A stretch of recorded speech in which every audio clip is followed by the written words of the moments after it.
don't know if there's any. Probably should just leave that go down. Go to politics.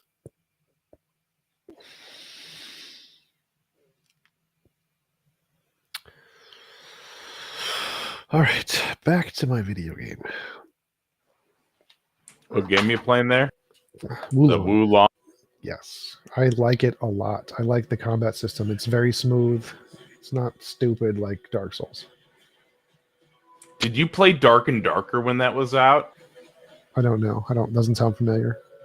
All right, you're gonna have to play. I'm gonna introduce you to Dark and Darker next, Pat. Next time they do a playtest, and you're gonna fall in love with it. Best combat system ever. It's just they're doing playtests right now, so it's not like it's out yet. Best combat system ever is Ninja Gaiden 2. That has the best combat system ever. I mean, maybe not after you play Dark and Darker. There's 0% chance it's going to be as good as Ninja Gaiden. Hello. I think it's the best game ever made. Have you played Ninja Gaiden 2 yet?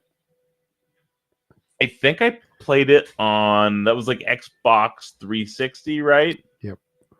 I think I played that on Xbox 360. 7 HP. Bless you. I did like the Ninja Gaiden games. Those were very good games. I was terrible at them though. This is interesting. Why is the chat is showing up on my PlayStation? Like, so guys in my wow, okay. Guys in my Twitch stream, is my video game showing up or is my Discord showing up? Because I'm streaming in 2 different places at once and I didn't realize it, and this is interesting. Because I was on PlayStation 5, it has the ability to stream to like Discord or whatever, or stream to Twitch and YouTube. And so I've been streaming my Wulong on my Twitch, but then I just started streaming for this. And so now apparently it's streaming to both, but I just see, so they see me on Discord. Your Twitch is showing your game. It is? Yeah, I just checked. Awesome. I like that. I very prefer that. Can you hear my audio? Oh, I already left. We're just asking for, I'll go back, I guess. We got 2. Amy.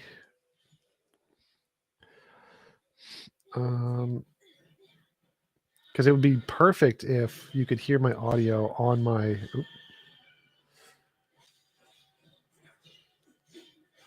I need to disable that stupid War Thunder garbage. I fucking hate those ad things. I tried that once, didn't work at all. Okay, say something. Potato. I mean, you should be able to hear yourself too, right? Hopefully. Yeah, that's true. I'm not hearing any talking. I'm just hearing the game sound. All right.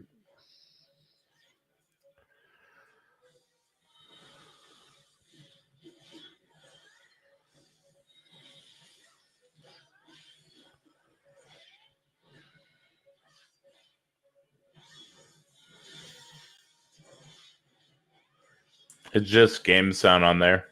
Okay. Yeah, I've been having that. I like to, because Discord just added the new feature to stream your audio directly to whatever Discord.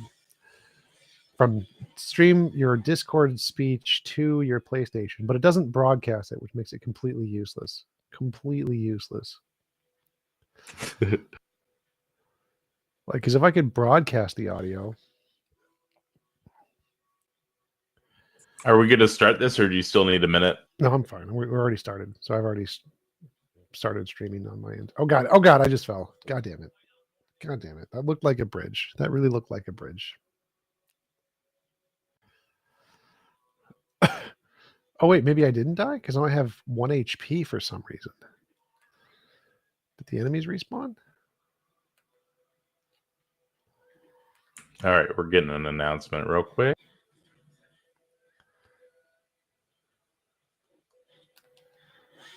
Yeah, it looks like they respawned. All right. So TJump is an atheist, philosopher, aspiring president of the United States. He runs he runs a biweekly stage theist helpline with us here, and he has his own YouTube.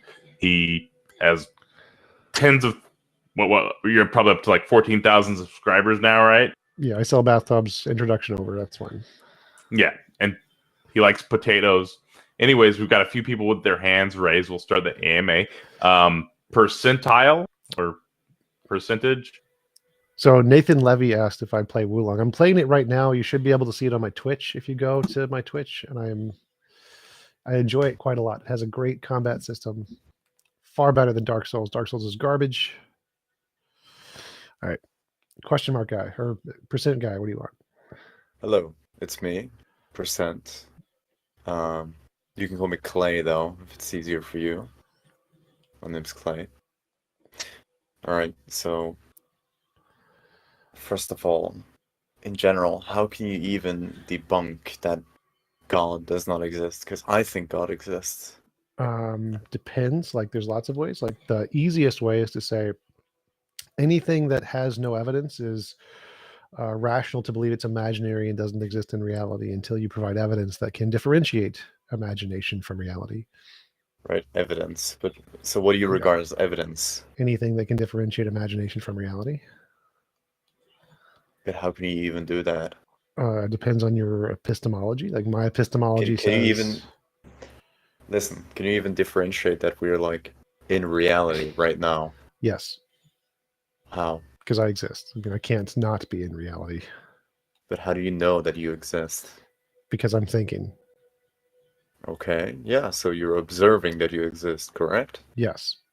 Yes, so listen to this. Listen to this. So, I confirm by observing that when I flip coins in my room and when I open a book, it talks to me, okay? Okay. That's what I'm observing, right? And I observe that God is speaking to me. That's what I observe in my reality. Now, how can Okay. you debunk this? Explain. Well, the reason that I is know what I observe. so the reason I know I exist isn't because the specific things that I'm observing are necessarily true, but the fact that I'm observing is necessarily true. So, like, what I'm seeing is currently the game Wulong on PlayStation 5, but I could be under a delusion. I don't know that. But even if I'm under a delusion, I still exist.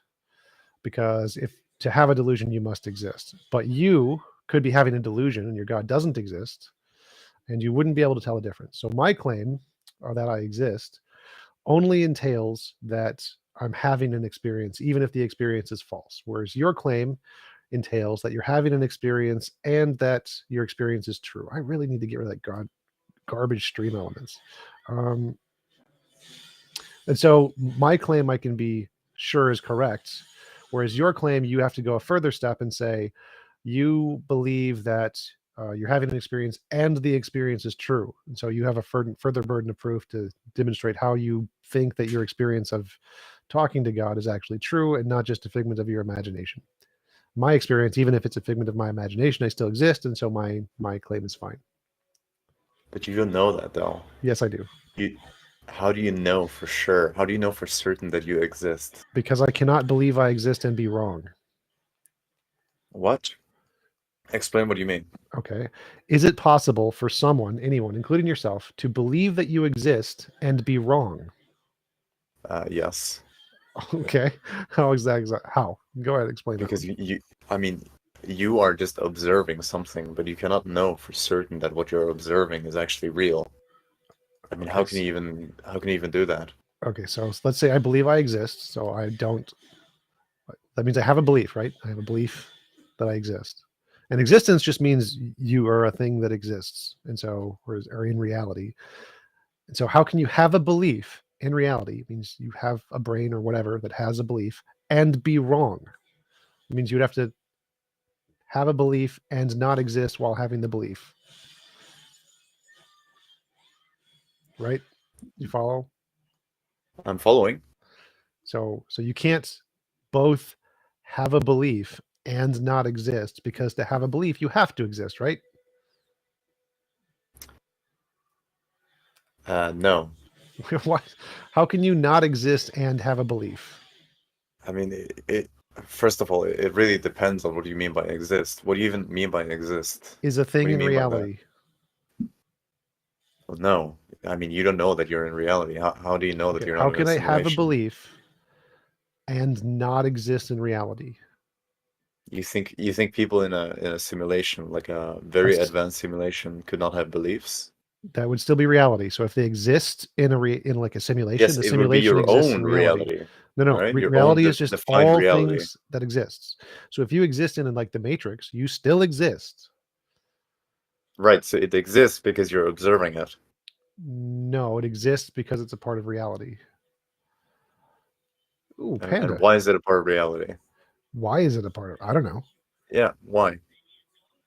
What do you define as a part of reality? Everything that exists. Like what? This is not hard. Okay, so when I flip coins in my book, and when I look at numbers and they're speaking to me, I observe that as real in my reality. Yeah. Now, how is that not real to you? Well, you must exist to have that experience. So I agree that you exist.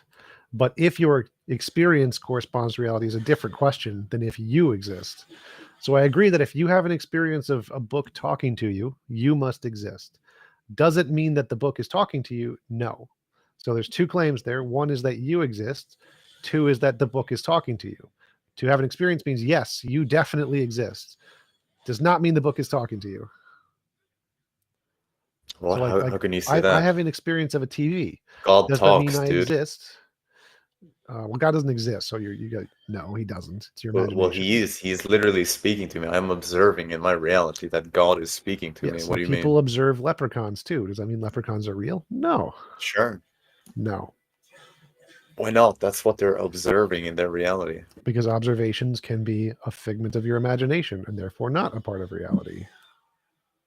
But life in itself could be a figment of your imagination. No, it can't. Yes, it can. And your No, argument it as to why it can't. isn't is super weak. It's actually a logical proof. So if you exist and you Mhm. have thoughts, there's no way you can't not exist.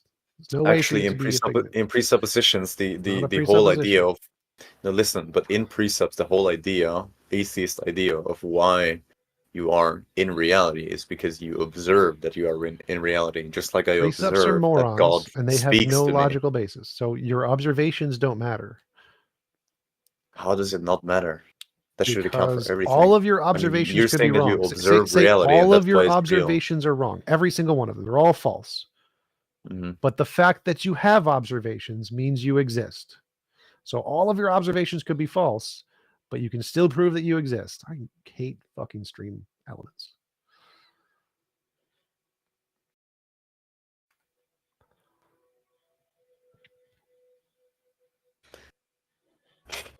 The argument is weak. No, God it's talks, dude. When pretty I strong. open pages in my book, I work as a software developer. Okay. I don't care. When I read and write the numbers, they fucking talk to me. Okay. I don't care. Right. So listen to me. Okay. Just listen. So when the CIA is in the computer room, they look at my code. You know, they're trying to find out how I Still do cheat. not Okay. care. Do you have any evidence? Let me finish. Please let me No, finish. no. It's my Q&A. Do you have any evidence? I'm not interested in your life story. I really don't. Yes, care. I'm coming to it. I'm coming to it. Start with that Right. and then tell me things. Right. So they're looking at the numbers and I don't they care about see the that CIA.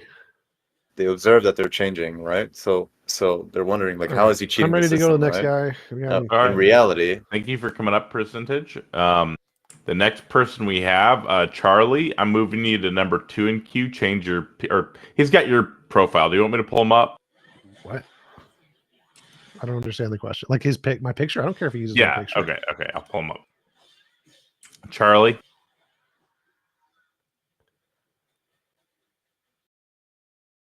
Can you hear me? Yes. Okay, awesome. So big fan, first of all. That's great. I was wondering, what was like your best debate, like ever? Like you walked the debate saying, "Yeah, I did a good job, and it was a good debate." Depends on your criterion. Like I like money, so for me, my best debate is the one that gets me the most money. Okay, thank you. Yep. Is that it, Charlie? Sure. Yeah. All right. Have a good one, man. All right. We've got a name I can't read. What's going on? You should up your reading comprehension. Can you read that? I have no idea because I'm looking at Wulong.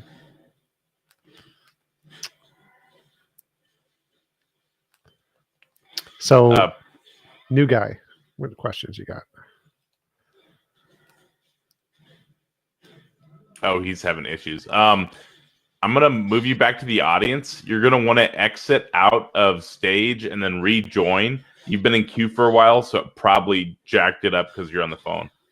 So back out of the stage and then rejoin, and I'll pull you back up. Hey, Woody, how's it going?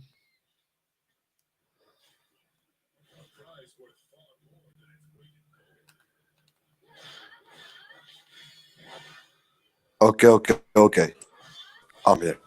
Finally. It's working. Okay. It is working. Okay. So let me back the god up. Okay. Hey, Chomp, can you look in our DMs? I've sent you some sources about that god may I exist have absolutely no in interest to your read family. sources. If you're going to pay me, I'll read sources. Otherwise, I'm not going to read sources. Hey, you. Hold on. I would like to get paid to read some books. Yes. So can you pay me read some books to No. disprove some godness creation? No, because I don't care what Yes. you think. So, what's your argument? Do you have arguments, evidence, anything? Lemao. Labao is not an argument. Lemao is like laughing my ass out. Yeah. I just laugh my ass out because this is a double standard. Why would I pay you to read some if you want me books to or read your some sources, then you're going to have to pay me because I'm not going to waste my time with your garbage. Okay, hold on a Do you minute. have We're any- gonna do make you have a any deal. evidence? Yes. No. Do you have any evidence? Evidence, miracles. Miracles. No miracles Prophecies. happen. There's prophecies or Prophecies miracles. don't happen. Yes. The prophets all did the miracle and all did the prophecies. They did The not. prophecies has begun with the time by on. Okay?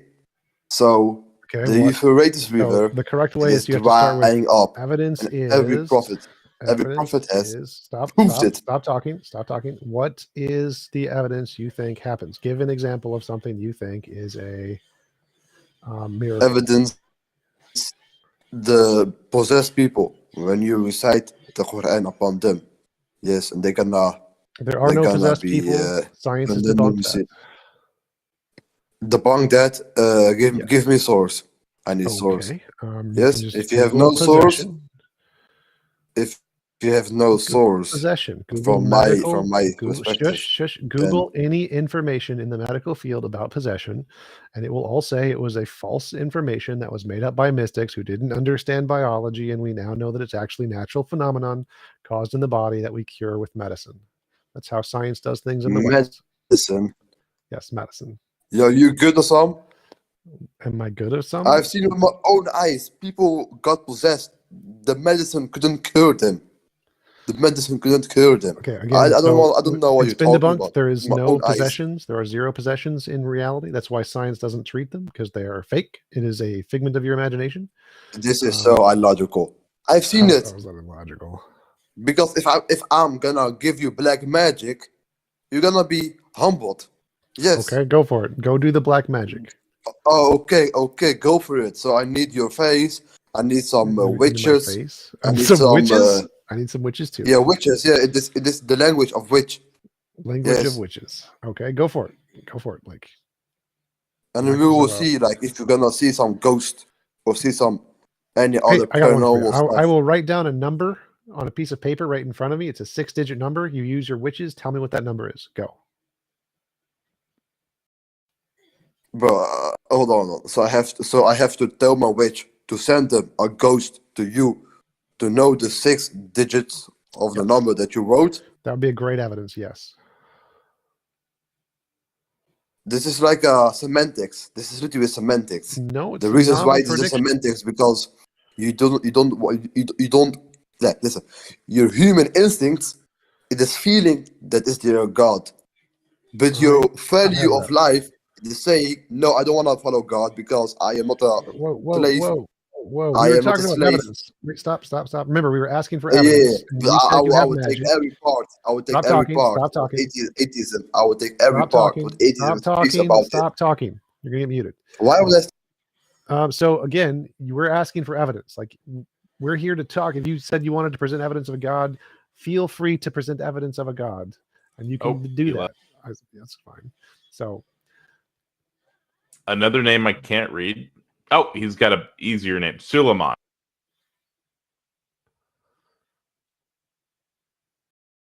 Hello, can you hear me? hello. How you doing? Sound a lot like Philip Amon. Right. Taka was telling me that you created your own church. I wanted to know Yes. more about that. Okay. I started an atheist church. It's built around my model of morality. The goal is to buy an apartment building and provide affordable housing for people. And that is the main gist of it. Right. Do you do it out of spite of Christians or just out No. of your own goodwill? Own goodwill. I don't care. I'm Right, working with okay. Christians. Mm-hmm. Right.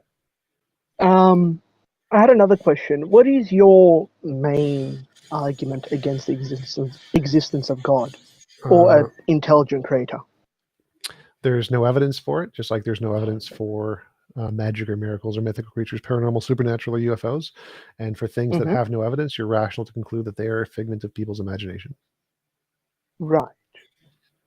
I find it strange that you come to the conclusion that we came by chance easier to swallow than an intelligent being designed us, or at least guided us into being born. Well, that's what the evidence indicates. So that's not just Right. like, you're not just like taking two hypotheses. You're taking Mhm. one hypothesis that makes novel testable predictions and has been confirmed by thousands of empirical pieces of data, and the other one which has no evidence.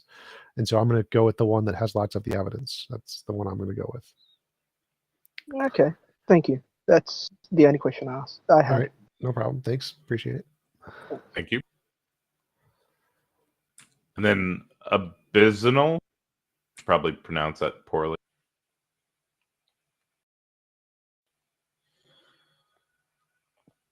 Hello. Can you hear me okay? Yep. How's it going? Pretty good. Yourself? All right. All right. So I had a very short question, then a follow-up question based on your answer to that, if it's okay. Sure. So first question is, are you generally pro-choice or pro-life? Pro-choice. Okay. All right. So my question is basically, just out of curiosity, kind of vet an argument that I have against pro-life people Okay. that can basically not be debunked if it's consistent. Because what I found is they will typically try to find inconsistencies in what you're stating. You know, they'll draw arbitrary lines. Oh, well, you know, fetus isn't a life at 6 weeks when a person in a coma, yada, yada, yada. You know the drill. Okay, what's the argument? So the argument that I'm making is a fetus is not a life until the end of the third trimester because there are 8 biological characteristics or something that must be alive, right? And one of those things, and the main one that I stick on, is homeostasis. A fetus by itself cannot maintain homeostasis, right, without biological dependence on the mother. And I differentiate between physical dependence and biological dependence. Physical dependence is, you know, somebody does work to do something, they expend their own energy. For example, Well, just if clarify, you your give argument is that the fetus isn't alive? it isn't technically a life, therefore not classified by the same thing. So you can't like classify it as an individual, for example, because that's what they try to do is claim that a fetus has the same qualities of life as an adult human. Well, I mean, it's cells. All cells are alive, so I don't really consider that to be Right. much. And so When I say a life, I'm referring to a sentient human being. Sorry, I should have clarified that. My position is that it's immoral to kill anyone ever, and so once the fetus is conscious, it's immoral to kill it, but it's still justified because it's immoral to have one person be using another person's body without their consent. So I don't even care. I can just let's just grant it's fully human from the moment of conception, still justified to abort it. Don't care. Okay, that's an interesting take. I never thought to separate the morality from the pragmatism of it, because I personally believe that someone's financial future should not be destroyed because they had an unexpected or unwanted child. Right, I agree. So I think that the pragmatic application, most people do confuse the two and say that because on the left they say that it's moral to be able to abort the baby, where I disagree. I think that's always immoral to kill anyone ever, but it's pragmatically justified. So there's lots of things we have to do that are immoral but pragmatically justified. Like you're not going to go sell your home and give all your money to charity. Like that's, I mean, it'd be moral, but you're not required to do it just because it's moral. And there are times where you have to do immoral things, like the trolley problem. You have to kill one to save five, and that's perfectly justified. And so killing a person, like in self-defense, even if it's immoral, is perfectly justified. And so because the woman's body is being used by another person without her consent, she has perfectly justified to remove that person from her body, even if it involves killing them. All right, thank you. That's actually a lot simpler than the road I was trying to go down. Appreciate it. No problem.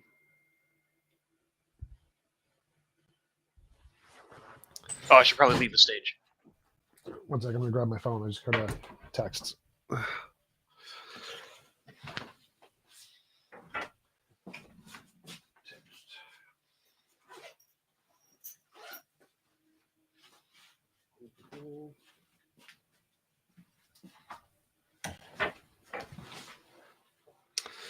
All right, I am back. Let's go on to person number 7.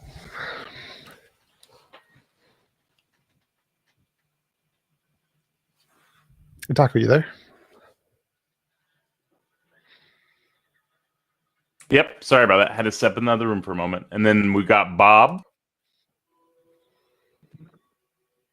Yo, can you hear me on here? Hello, Bob. Hello. So I've been asking a lot of people online just about just a simple question, and I think lay people and some like well-read people are going to answer this differently. But TJump, when somebody asks you, how do you know something, right? How do we know that like our propositions are true or false? What answer do you give them? Justified true belief. All right, and what forms of justification do you think are apt to do the job of revealing truth? Depends on the proposition, but I typically use just anything that can qualify differentiate imagination from reality. I think is sufficient to justify a belief. Differentiating imagination from reality is enough to provide justification. Yes, that would be a really good justification. Okay. So would you extend that also to ethical judgments? Yes. So what kind of reasoning apparatus in terms of starting principles do you use when you engage in like ethical reasoning? What are your meta ethics, let's say? Well, I use the evidence, the phenomenon of morality, and then based on the phenomenon, try to come up with the principle or pattern that seems to describe the phenomenon, and then use that principle or pattern to infer things about the future that, if true, this would hold or whatever, and then see if those are true. Okay, so you believe that, are you a moral realist? Yes. Okay. If you think that moral propositions can be true, you think we can know them by way of principles, but you think the principles are going to depend on what we're investigating. No, we don't know them by way of principles. We know them by way of experience. So we experience things that, like, we see babies being punched, we feel that's immoral. We build a hypothesis, say, if this is actually morally true, what is the principles that tend to describe the patterns in this? And then from that, we'd say, if these patterns actually describe some kind of objective thing in the universe, what else would we expect to find based on that? Okay, so I think you're getting into sort of like what the phenomenal conservativists would call like a seeming, that we're going to have like a morally significant situation. It's going to make us feel a particular way. It's going to give us an intuition, and that intuition gives us some prima facie justification for believing a certain moral conclusion is true. No. So there's no prima facie anything. It's just you have a sensation like anything. Suppose you're looking at an ocean in the distance. You now have an experience. That experience doesn't tell you whether or not the experience is true or a mirage. It doesn't tell you. What you do is you say, if it's true, I'm going to make a prediction that if I go over there, I'm going to get my feet wet. And then you test the prediction. And if it becomes true, then you have a justification to believe your hypothesis is true. Just the experience gives you nothing. The experience itself. So if I do go into the water and my feet are wet and it confirms my hypothesis, that would be a justification to believe that it was in fact a wet ocean. Okay. So your first step in the process is actually some form of intuition. Well, it's experience. So yes, you experience something, feelings, any sense experience, anything like that counts. And then based on that, you try to make a prediction. Okay. So my thinking would be like before I get into whether, let's say, punching the baby is right or wrong, I need to have like some sort of maxim that's going to govern how I reason about this. I'm Well, going to that's need like dumb. some fundamental. Well, like for example, right? If I think that what's good is like maximizing well-being for the greatest number, and you think what's good None is of that is the all irrelevant. categorical. All 100% irrelevant. So Yeah. we start Okay. with an experience, a phenomenon. Like if I see something, it doesn't matter what you think. It doesn't matter how you think. It doesn't matter if we Yeah. agree or disagree. Literally irrelevant. There's a phenomenon and we experience it. That's where you start. And then you try to come up with epistemologies and methodological ways to explain that. But none of that stuff matters. The first thing that matters is there's a phenomenon. Okay, so it's true that we're having an experience, and I don't think that we need to fully flesh out the nature of that experience to make true judgments about it. So I could not Sure. be absolutely certain that like the ocean is there or not, and I might even not even have like some foundational assumptions about what oceans and being are, but I Sure. could just say I'm having this experience. So I think it ties into the pragmatism you were getting at earlier, that regardless of what I might not know, there are some things that are going to seem undoubtable to me. Um, so it seems like you're kind of in favor of a kind of No. initial Cartesian doubt that's going to orchestrate how you go on your future reasoning. No. So it doesn't matter whether you doubt it or not. That's also irrelevant. So again, how you But think about it just literally doesn't Mhm. matter. Like you can think about it any way you want. Makes absolutely no difference what you think. So I'm a big critic of what deontic moral views, that things are always right or always wrong. And it's precisely because of this thing that we're getting at here, which is that I don't think we need 100% certainty to say that things are right or wrong. Like we can understand enough about a situation to say, yeah, maybe punching a baby's not good. That being said, do you not have any sort of normative ethical principles? Yeah, I do. I think any involuntary imposition of will is always immoral. 100%, no exceptions, always, no matter what. So anytime that will is mitigated, it's bad. Yep, immoral. Yep. If somebody says you ought wear a seatbelt, which is very paternalistic, this is Yep, immoral. You know, they try to force you to do it. Like obviously what they say doesn't matter. Like I can tell you something, but if it doesn't actually force you to do something against your will, then it's not immoral. So if like you're forcing well. someone to do something against Mhm. their will, then it's immoral. So there's definitely a difference between like the action of compelling a person to do an act in space time and having a sort of moral principle that we're going to treat as if it should inform our behavior. And in the latter case, would you say that even as just a normative declarative statement that you ought wear a seatbelt is wrong? What again? Statements don't matter. So saying you ought not wear a seatbelt is just a nothing. It's amoral. It's nothing. It's like saying, "Oh, look, a potato." Amoral. It's only immoral if it forces someone to do something against their will. So if it It's doesn't only actually immoral. force Okay. someone to do something against their will, it's not immoral. Statements can't force anyone to do anything. Okay, well, yeah, okay, that's true, but the regarding ethical statements as factual is intended to like govern the way that we act, isn't it? Sure, but I don't care. Well, no, I'm not saying that you have to like care about that as like a mainstay in ethical thinking, like, you know, academically or whatever have you, but it's just the idea that you might be somebody who says the statement you ought wear a seatbelt is true, but then you would also say, I don't support seatbelt laws. Am I right? What?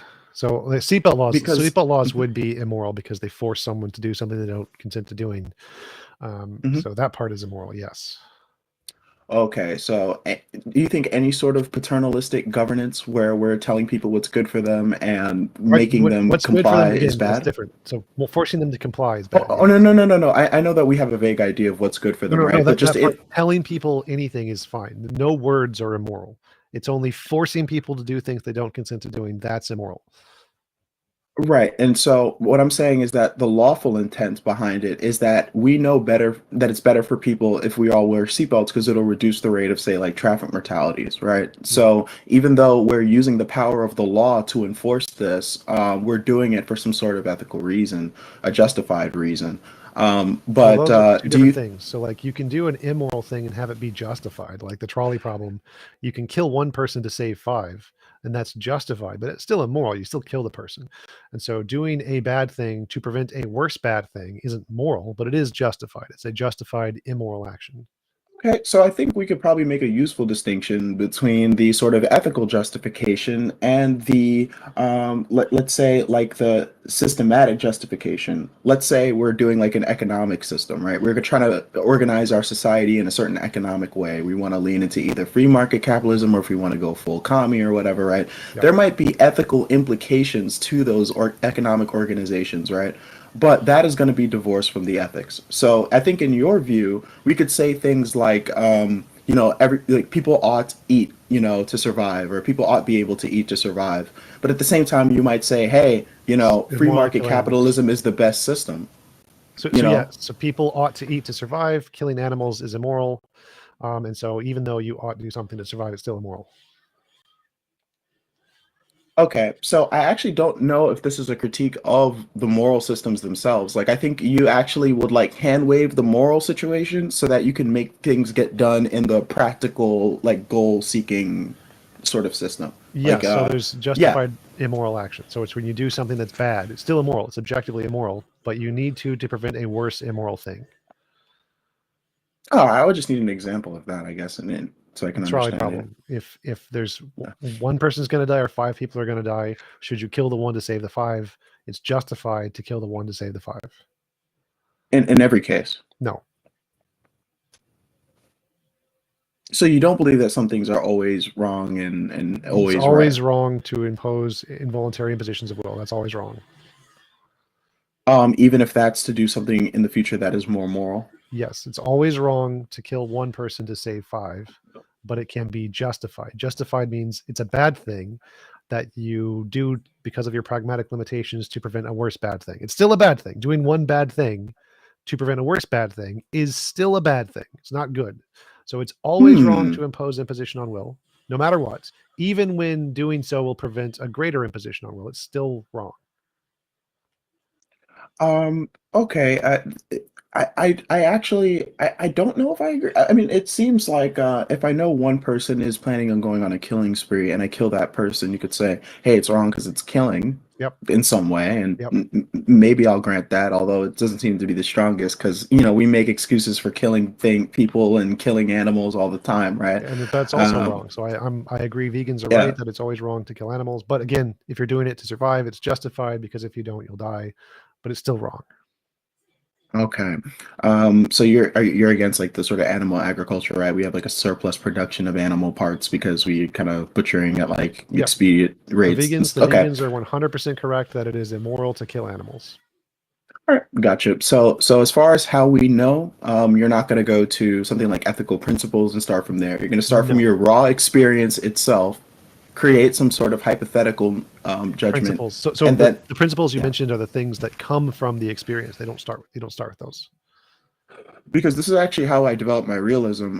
This is something that I get from my friend Tartarus over at Pangburn. He says, well, we're going to have like hypothetical statements. Like if I'm in danger, I ought seek help. I'm in danger, therefore I ought seek help, right? Like we're going to get these categorical judgments from our normative judgments. So I think that's the kind of work that you're doing when you try to create like a moral idea. Well, no. So that method is totally wrong. So you never start with principles. That's the dumbest thing you could do. You start with experience, a phenomenon, and try to make principles that describe the phenomenon. That's the correct way to do it. So we start with an experience of you see a baby being punched and you get a feeling, and then you try to describe that feeling. Well, what is the pattern to these feelings? And then you get the principles. Just starting with abstract principles is just dumb. It's just the wrong way to do any kind of rationale. Well, is it an abstract principle that what is good is that which maximizes well-being for the greatest number? If there's no examples or experience you're basing it off of, yeah, it's just an abstract principle by definition. Okay, so you don't think that like our moral theories like capture like anything experiential? They're only just logical proofs. Some of them are. So like the ones that are based off pure abstract principles that have no correspondence to reality, yeah, they're literally just abstract principles. But like lots of them, like moral naturalism or the versions of morality that are based on some fact of reality, those are not abstract because they're trying to build off of something we see. Those are the ones that are correct, the best ones, like utilitarianism, whatever. So is it fair to say that you're more or less just a materialist? Yeah, absolutely. Okay, and now just one other thing I wanted to get at real quickly is that in a discussion that you had with somebody, I want to say it might have been perspective philosophy. Oh, actually, no, it was Darth Dawkins. Actually, he was trying to push the whole foundationalism thing. One of those precepts was going to say you don't get to know anything if you don't have God in the equation. Yeah. And I think you told him something along the lines of that you affirm the cogito as a response to how you know that you exist. Now, do you actually think that the cogito is foolproof, or did you think you just didn't have a response to it? The cogito is a description of your experience. So if you're trying to use the cogito as like you follow the premises of the conclusion and come to knowledge via that method, that's not how it works. The cogito Okay, so is it just actually doesn't give you knowledge that no, you no, no, no, exist. no, It's no, just no. okay. You have knowledge that you exist, not because of the cogito, not because of the argument. The argument is a description of the fact that you have knowledge because you believe you exist. So because by virtue of the fact that you believe you exist, you have knowledge. You don't have it because you've gone through some argument afterwards. It's simply by virtue of the fact that you believe you exist, you have knowledge you exist. And the cogito is just a way to describe that fact. Okay. So you believe that we can know of our existence, rationally arrive at the truth of our existence. Simply by believing you exist.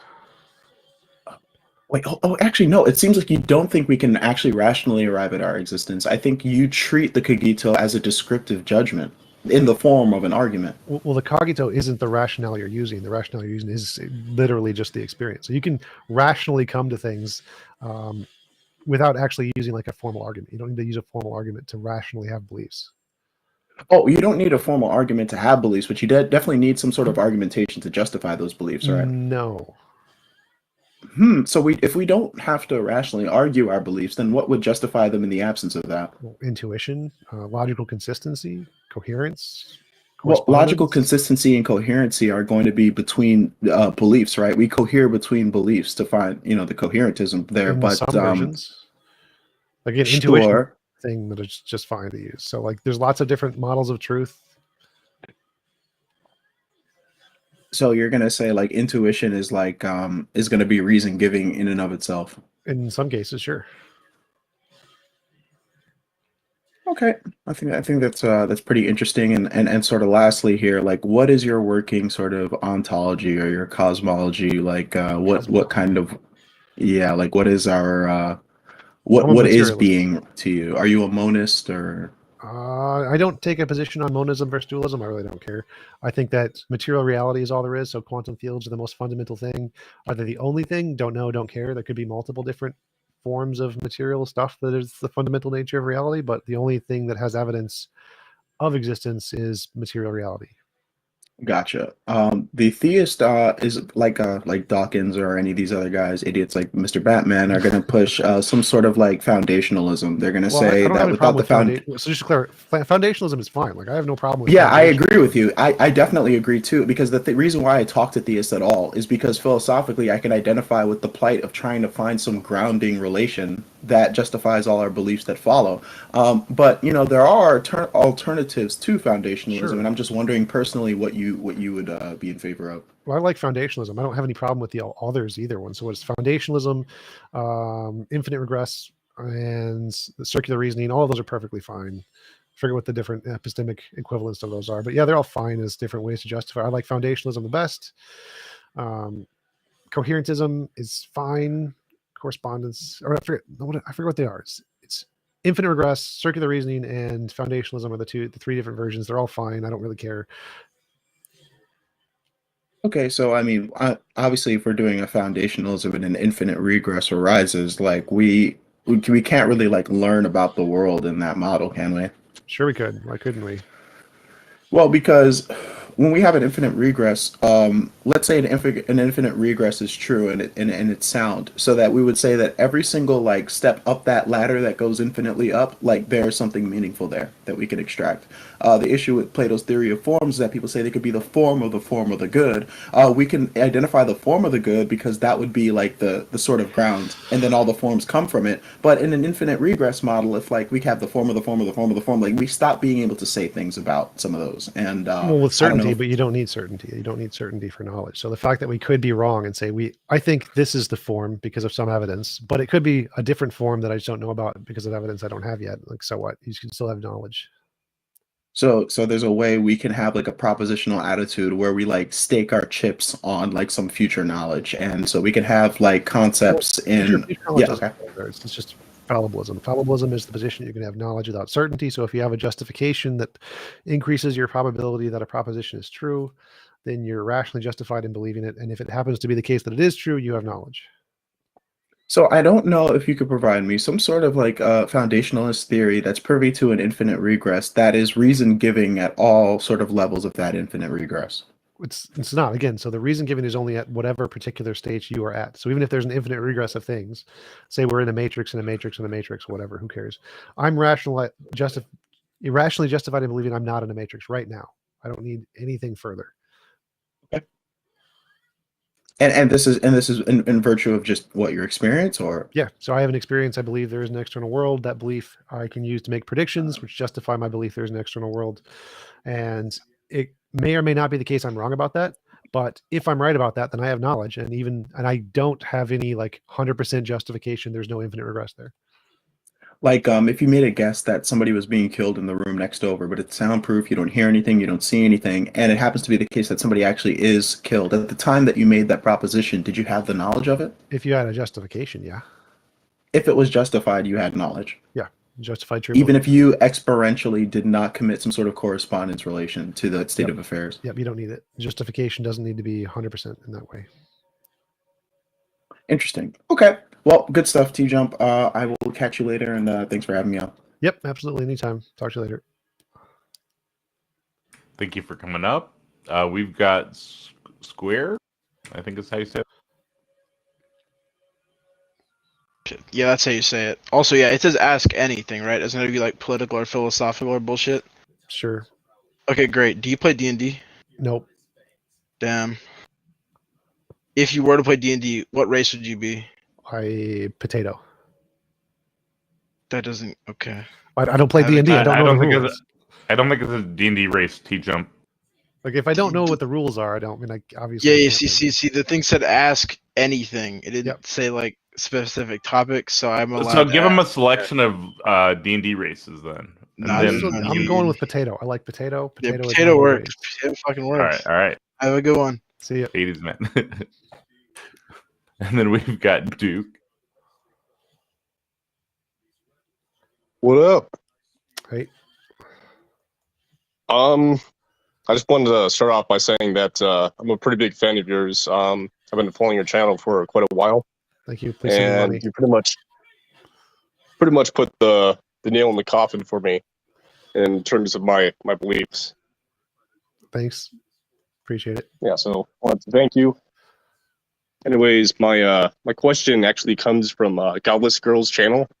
Oh God. She had a short on her YouTube channel where Matt Dillahunty's debating Matt Slick, and Eric Hernandez asked the question. Oh, I like Eric. Yeah. He says, how do you escape the vicious circular cycle of saying that I can trust my brain because my brain tells me that I can trust it? Well, if your justification is only the fact that your brain tells you, then that's circular and you don't. But if you have something other than the fact that your brain tells you, then it can be justified. So you don't justify it simply by virtue of the fact that your brain tells you. Like, you justify it because it makes novel testable predictions. It corresponds with the evidence. And there's some coherence between other ideas. Like, you're not justifying it. Your justification for your belief isn't my brain tells me, therefore I believe it. It's based on some epistemic foundation, and the foundation is independent of whether or not your brain tells you. Oh, interesting. So part of the follow-up that he did was that he said even if you can make some sort of testable predictions, he argued that you still have to use your brain in order to do that. You are still using your brain, but it isn't the fact that you're using your brain that makes it justified. So the reason it's circular to use your brain to justify your brain isn't because it's only using your brain. It's like, the reason that's circular is because if you only use the fact that you're using your brain to justify that your brain is true, that's circular. But if you have other facts, like your brain tells you certain epistemic norms and you're using those epistemic norms, then it's not just your brain tells you anymore. It's your brain tells you and you have these epistemic norms. And so the reason it's circular is, again, only if the only fact you're using to justify it is the fact that your brain tells you. It's not, it doesn't mean all of the facts in your brain are under this category of your brain tells you. It's specifically that you're only using the fact that your brain tells you and not those other epistemic facts. If you have other epistemic facts, then it's not the case that you're only using your brain to justify it. Okay. Another follow-up to that was that how is that better than a brain that's asserted to be just designed? What? Well, I mean, if you have other justifications, then it wouldn't be. Like, the difference is there evidence of it? I see. So, like, if I claim there's a material world based on my novel testable predictions, that's evidence of the material world. And if you claim that there's design and, well, there just isn't any evidence of design because it's considered a pseudoscience by science, the difference is one has evidence, one doesn't. I see. And you can basically make a infinite amount of assertions using just imaginary worldviews to sure, just to easily explain it. Sure, but just by asserting. Well, that's where you need to find epistemology. Say, given an epistemology, this works because of some reason, and you need to test the epistemologies to make one reasonable. So that would be the difference, is you need an epistemology that has some kind of reason to believe it's true. Okay. I got one more question for you. So is it true you can't do science without philosophy? Sure. And does that work vice versa? You can't do philosophy without science. No, of course you can do philosophy without science. Literally, most people do philosophy without science. It's dumb, but you can. Right. It's like saying, can you play StarCraft without two hands? Like, sure, of course you can. So it's like the statement, all flowers or all roses are flowers, not all flowers are roses. So science is philosophy plus a better methodology. Philosophy on its own is just dumb. Like, you can have lots of terrible methodologies you use other than science. You just probably shouldn't. All right, let me rephrase that actually. So you can't make a philosophically sound argument without science. I mean, sure you can. Like, well, I think you're asking is, can you have a justified belief about external reality without science? Probably not. I see. Oh, cool. Thank you for your time. Yep, absolutely. Thank you, Duke. Does anybody know how to drop items in Wulong? Help me out if you do. And then we've got Biznal up again. And if anybody else would like to chat with TJump, feel free to raise your hand. Hey, how's it going? Me again. Hey. So I actually clicked on this AMA by accident, so I wasn't entirely familiar with your politics. So I scrolled through a whole bunch of stuff. Could you just kind of very briefly describe the whole super straight thing to me? It's a label to describe a particular group of people who have an ideology. Okay, and what would that ideology be? That they don't want to date trans people. Like, they are straight, heterosexual, and don't want to date people who identify as a different biological sex. Okay, so I guess then my overall question, that it's kind of relevant to the first question, but not, is how do you feel about the general rise in anti-LGBTQ sentiment in America?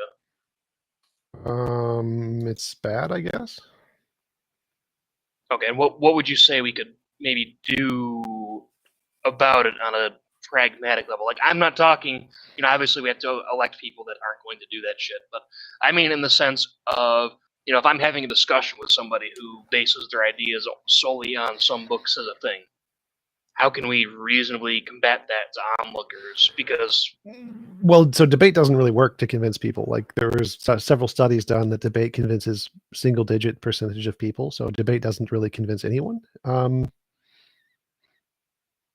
So if you want to actually change people's minds, what you do is you have to demonstrate that a society that is accepting of whatever ideology works better and has advantages that their society or ideology doesn't, and then they will adopt it. Oh, sure. Well, yeah, that doesn't work either, in the sense that people are against immigration, for example, when there's a plethora of data indicating that immigration is a net benefit for any Nobody society. reads data. So when I say show them, I mean like literally you'd have to have like a city of immigration that has like no crime, lots of benefits.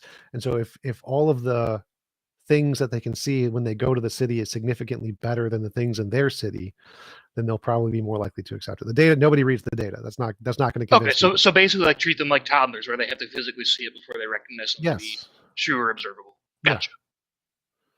All right, I think that's all from me. Sure. Thank you. Thank you for coming up. Then we've got QNox. And if anybody else would like to raise your hand, feel free to.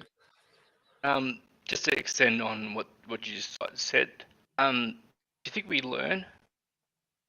Do we from what learn? we do? Yeah. Yes, Yeah. we've learned things. Yep. So we've learned from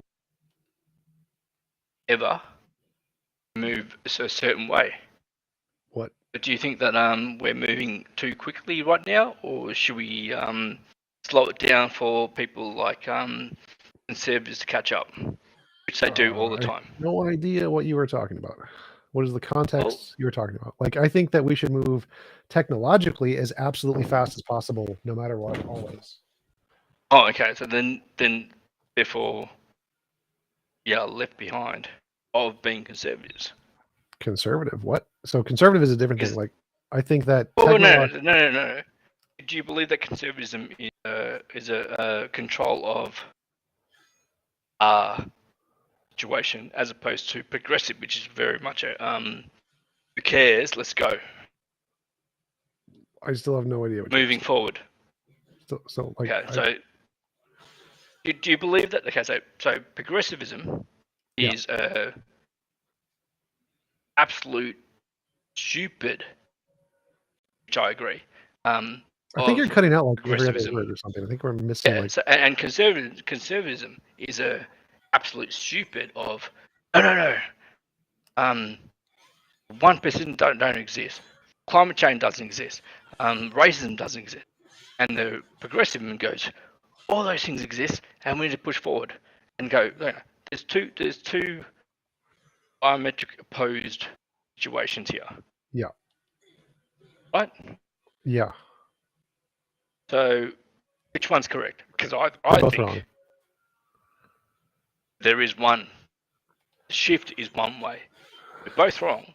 But Yeah, both wrong. the shift is one way. The shift. I have no idea what the shift you're talking about is. Like, I think Well, that the shift is that the human race is progressive. Yeah, for sure. Like as we gain in technology and resources, we become more inclusive. Yeah. Yep. It will always move progressive. So, I believe in lots of things that are conservative, but I'm a centrist, so I agree with execution of policies conservatives. It's denial of fucking reality to fucking prove their point, which is so stupid. Because you don't have to, as a conservative, you don't need to be a fucking idiot. It's true. To prove your point. True. But somehow, that's what we're at. True. And yes. no wonder. Oh, we gotta fucking stop people getting educated or fucking whatever. Like, what the fuck? Yes, the Republican Party. Why can't mostly dumb right now. I don't give a fuck about the Republican Party. Why can't we? We can't actually. We have to stick together. Well, what you need to do is you need to get a representative who is popular, who can rally the Republican Party, and who isn't an idiot, and then you can make them not idiots. There's no chance. Do you understand? There's no chance in that. It's because we have to fucking stick together because we're stupid. We have to stick together with the stupidest person and the fucking smartest person. Go, oh yeah, I believe the fucking stupidest person and the smartest person. Okay, cool. Okay. Fuck. Like, what the fuck is going on? Yeah. I don't know. Like, do you have a specific question related to that? Mm-hmm. What would you do if you were the fucking I would just start making the change in the world I want to see. Like I started a nonprofit church in order to create low profit or affordable housing for people. So I think that, hey, here's a problem that we should solve, affordable housing, and I'm just going to try to solve it. That so you GoFundMe. but how do you comprehend that with Trump I don't care about Trump. I'm gonna try and do it regardless of who's president. Okay, I don't care. cool. Cool. Cool. Thanks, mate. Yep. That GoFundMe is pinned in the AMA discussion channel, by the way. Thank you. Appreciate it. Anything else, QNox? Sure, I can go all night, by the way, but we couldn't. If you have a few questions, you can ask a few questions. It's totally up to you.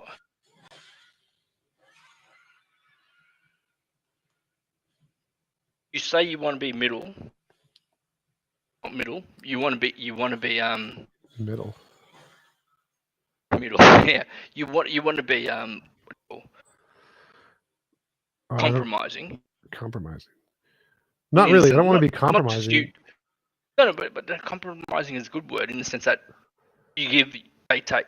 You give, you take. You know, we all do that thing.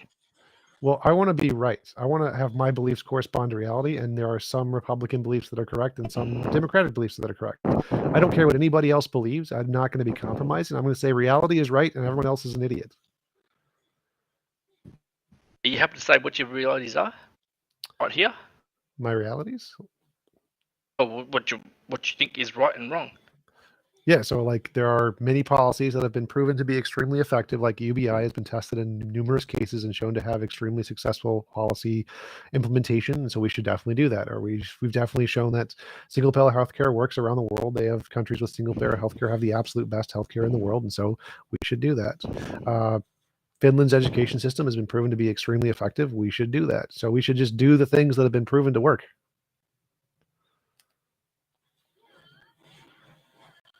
You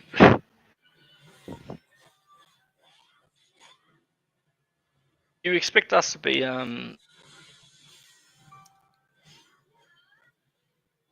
you may agree with all this shit.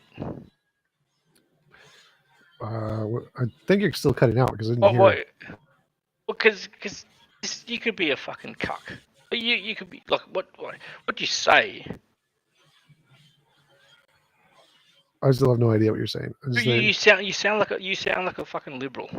Well, I sound like someone who follows the evidence. Like it's been proven factually that UBI works. It's been proven factually that single health payer works. Like there are dozens of countries. Or are you? I'm centrist, so I'm not conservative. I'm not liberal. I'm just someone who follows reality. That's it.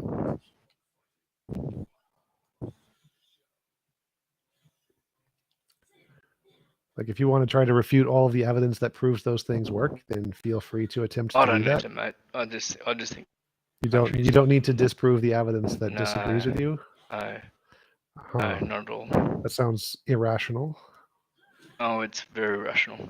To ignore the evidence that goes against your position. I'm actually being a fuckwit. I'm Australian, and I've somehow ended up asking you questions I shouldn't have, and will be taking away questions that honest fucking Americans who are fucking so stupid to fucking say anything would ever say. Okay. Well, thanks for coming on. We can move on to the next one. Then, yeah. So this no, because you got to understand that this is what the fucking reality of the fucking America is. There's people there who actually. Us Australians. There are people in America. That is true. We fucking pathetically have more say in the Discord than a whole lot of fucking Americans because we're fucking involved in our fucking democracy, and we want to. Okay. And okay, well, anyway, I'll stop there. But anyway, try to figure that out if you can. That's a tall order. All right, next. Well, it's simple. Go right. talk to the next American. Yep. Thank you. Abysmal again. What's going on, Abysmal? You got a lot of questions. Anybody else wants to come up? Feel free to raise your hand. Yeah, part of me coming up again was I didn't see any other hands raised. I don't want those to kind of stagnate. And then the other part of it is I'm kind of getting a reference point based on other questions. Just I think to contextualize the last guy, at the very earliest, it's 11 p.m. in Australia, and at the very latest, it's like 4 a.m. So I think he's probably just very tired, or drunk, or both. That was a bit incoherent. But anyway, so when you say you're a centrist, that sparks some concern in me because my perspective is conservatism is just a reaction to social progress. It's inherently reactionary, and I struggle to find any views that have any sort of merit. So what would you say You is mean like America? a cornerstone So conservative? like In America specifically, yes. Yeah, America's dumb. But yeah, there's lots of conservative values that have been very successful. Like Rogernomics in New Zealand was a very successful implementation of a conservative values in order to save New Zealand from an economic collapse, and it pulled them out of a recession. So there's lots of economically sound principles in conservatism about having a balanced budget, not overspending money. Absolutely none of it has to do with American politics. American Republicans are idiots. They're all dumb. Well, so are Democrats. Okay. So when you say conservative, you're basically going off of like a global perspective where Yes. Democrats in the U.S. would be considered right wing elsewhere, basically like center right. Sort of, but yeah. I go off like the actual definition, not America's definition, I guess. Gotcha. Okay, that clarifies things for me a bit because I find it extremely difficult to justify any sort of conservative belief in America, within the scope of American politics. Yeah, they're pretty dumb. They're pretty dumb. Why do you think they're so dumb? Because they're playing to their audience, their client base. What it takes to get votes is the people who are voting for you are the ones who have similar ideologies, and so the ones that the Republicans in America are going to vote in are going to be the ones who share the very stupid things that Americans believe in. See, that's the part that I find so interesting because I, put my tinfoil hat on for a moment. It seems like there's almost an intentional sabotage of education in both the South and parts of the Midwest, intentionally to, I guess. So I'm not a capitalist, right? And I look at everything through the lens of the working class, and it seems to me like the whole point is for the bourgeois to split the working class, and that's what they're effectively doing by pandering to working class white individuals in America.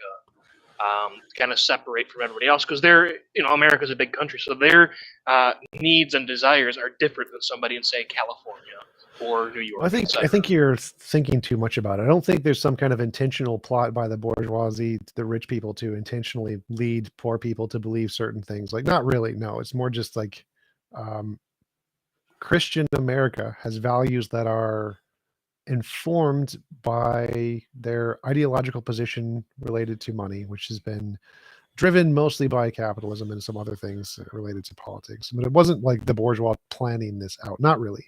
It was just people being people, and the people who got in charge are the ones that have really ridiculous beliefs. Yeah, I'm not talking about them planning out over it like it's a conspiracy theory that's been going on for 250 years. I'm saying more in the sense that they are noticing the division and then, I guess, making it more inflammatory. For example, Marjorie Taylor Greene or Lauren Boebert come to mind when they talk about how it's a conservative nation, being a nationalist is okay, etc. Or sorry, when it's a Christian nation.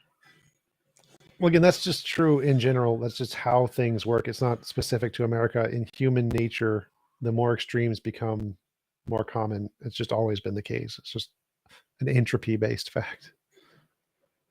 Fair enough.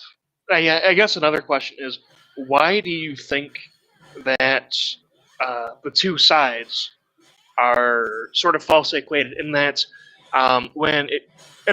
if you ask somebody who is a pretty hardcore capitalist, I would say like center right in America, maybe center right and like pretty libertarian, the type that's just like I don't want to pay taxes, just leave me alone. Why is it that they look at what they think the left could be versus what's happening, but they don't look at that same standard for the right? So example being, extreme left for me is forcibly rounding up capital owners, executing them, and redistributing their wealth, right? I'm not on board with that. Far right is, ethnic cleansing, genocide, etc. Not on board with that either, for obvious reasons. So why do you think when the right talks about the left, they view it in the perspective of that extreme, even though it's not happening? But when the left talks about the right, they talk about it in view of the extreme because it is happening. So why does the right make that conflation? Because all ideologies talk about the people they disagree with contempt, and so they'll talk about them with the most negative possible interpretation. And it just happens to be the case that the Republicans are pretty negative, and so the most negative interpretation is very similar to what the actual description is. Okay, that's fair. I say that's fair a lot, just to warn you. That's fair.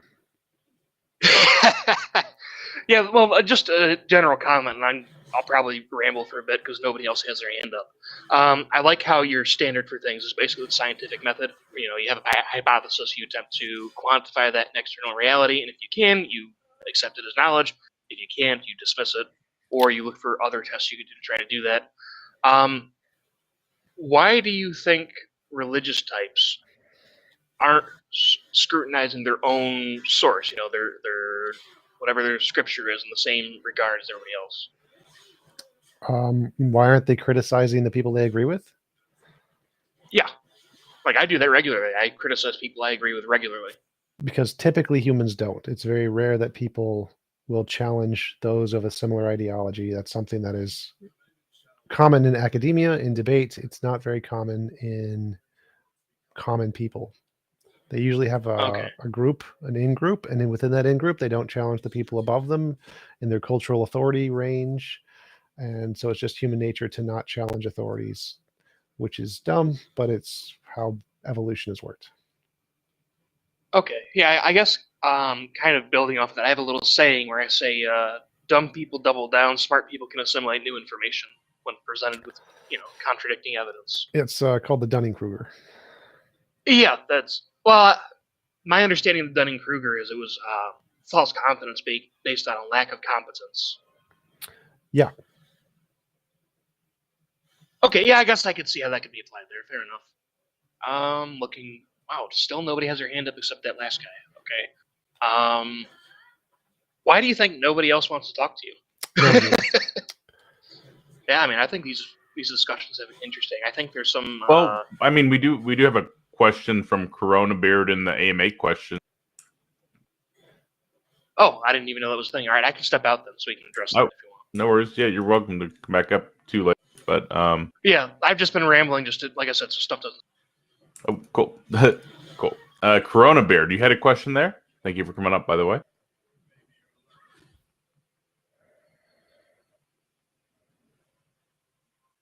Yeah, I can pop up here for a second. TJump, thanks for being here. Really appreciate perspectives, mostly in line with your beliefs. You mentioned earlier that you think UBI works, but in many experiments, including the Denver-Seattle experiment, it failed miserably, according to most metrics. And I'm just curious about if you could go a little bit more in depth about your beliefs there. Yeah, there's been about 24 different implementations of UBI, and I'm pretty sure like 90-something% of them all worked, all had a positive impact. There's obviously some that didn't, but pretty much every single one of them worked and had a significantly positive impact on the society. So it's not really controversial. Oh.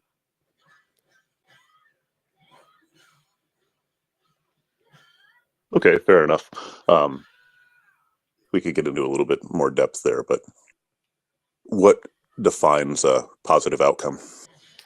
Raising the quality of living and the economic standard of the group of people. Oh, so it's subjective. Okay. No, thanks for the answer. Not subjective. What's your opinion Why on would that be subjective?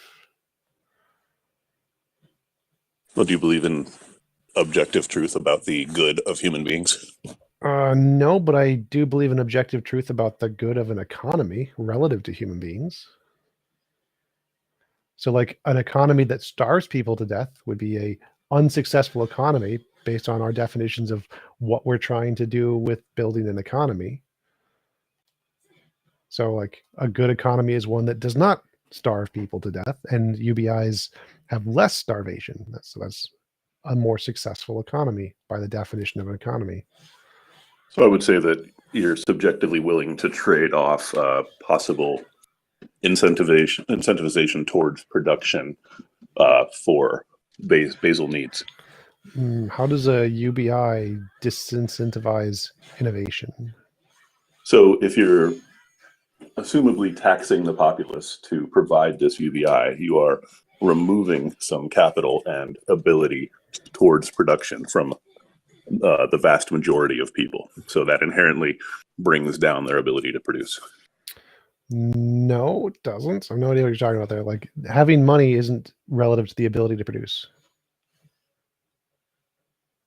We think we'd have to agree to disagree there. Okay. Like, ability to produce intellectual things don't require money at all. I'm not talking about intellectual production. I'm talking about material production. I'm talking about most production is intellectual. Like, all technology is intellectual. Sure. So would you agree that people with more resources to fund their research are more efficiently able to produce? Not relative to people who have food.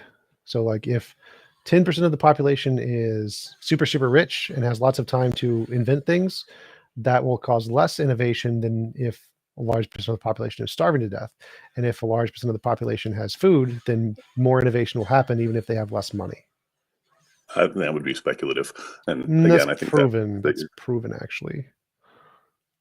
I would go back to saying that you're willing to make a trade-off between. Well, no. So because I'm not. I mean, specifically, it's been proven that more people who have more money and more free time do more innovation than if a smaller percent of the population has more wealth.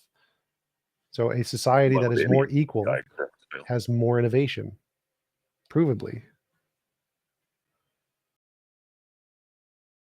Okay, so that leads into the next question. What is your opinion of dialectical materialism? I don't know what you mean by dialectical. Like, which version of materialism are you talking about? It's called dialectical materialism, based Basel founding Marxist philosophy. Marxism and method of analysis. I don't care about Marxism at all, but I have not really studied it. Okay. Yeah. Thanks for the answers. Yep. Thank you, Corona Beard. Then we've got Kiwami.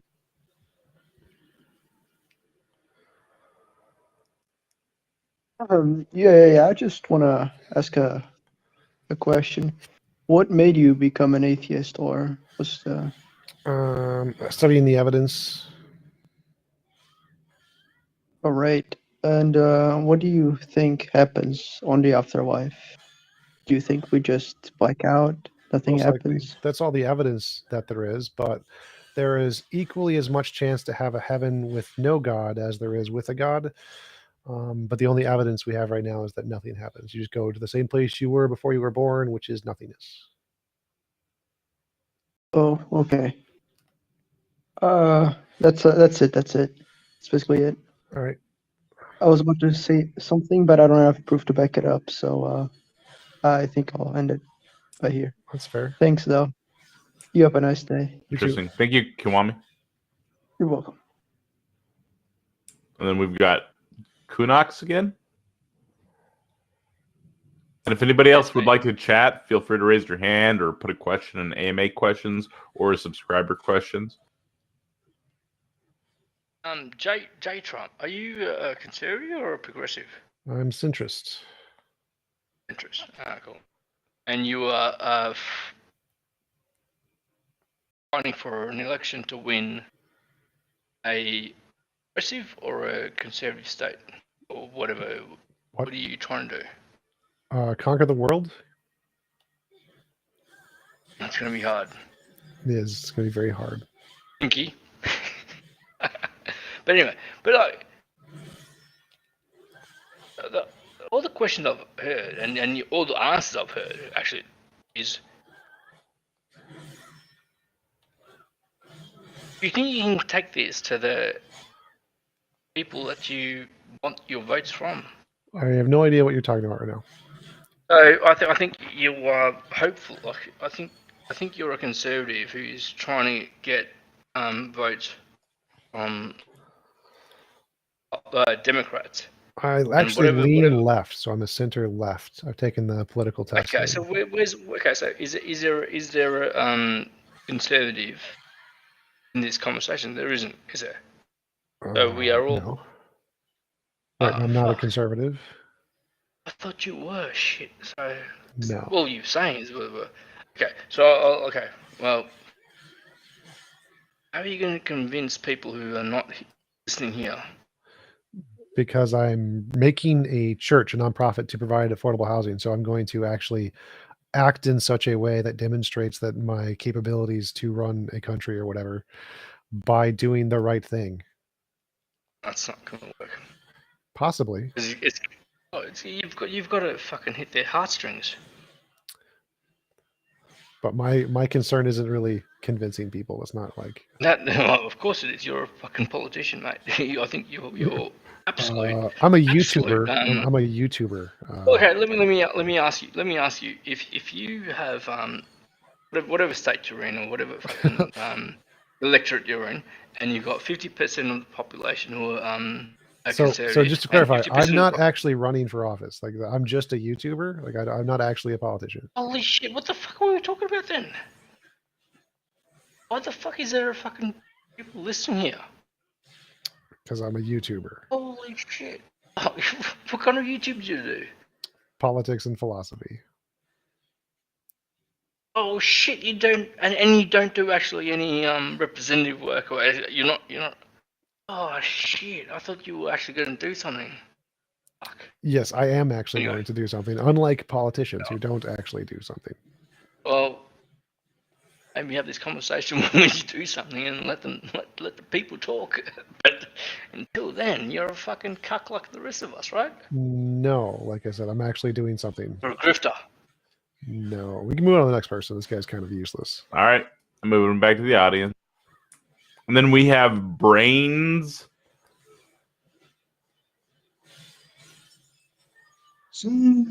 What's good? How you guys doing? How you guys doing today? All right, how are you? Yeah, not too bad, not too bad. So, oh shit, wait, hang on. Yeah, so, oh, my bad. So pretty much like, so you're a philosophy YouTuber. So, what do you think about, like, that God started everything, you know? Like, I think there's no the evidence universe for it. Okay. What do you think about like just like the universe and just in general? Like, do you reckon there's like aliens and that? Most likely. Interesting. All right. Well, what about do you reckon aliens have like been to like the Earth like before? Do you know what I'm saying? Like in the past, and like we just don't know about it. No, most Like likely long not. ago. I reckon they have. Like, think about it. Like, you know, like think about like how many species there are in the world. Like, there must be one that just like came over to the world somehow, and we just didn't know about it. Unlikely, seeing as how the nearest planet with life is several light years away. They'd have to spend. Yeah, but think how far we've traveled. Yeah, in the small time we've had science, right? Think how far another species could have traveled. Okay, so the speed of light is the fastest they could possibly travel, and light years. Yeah, that's physics thing. Nah, they can go faster, man. Faster than the that's speed all we of know. light. That's yeah. We can go faster than the speed of light. Really? In England, in I mean, not in England. In England, the world. in England. Yeah, in England. Nah, in the world, bro. And how exactly do you go faster than the speed of light? What that happened the other day, man, when I was like driving on the motorway. Like, I heard this jet like flying over, and it was like a sonic boom, like it was on the news and everything. Like that's what happens, bro. Like Okay, the Concorde and shit. That's called the speed of it sound. went, like, oh, speed of light. Yeah, speed of light. Yeah, that's what it was sticky on. Yeah, I'm not too sure. Maybe not. No, never say never.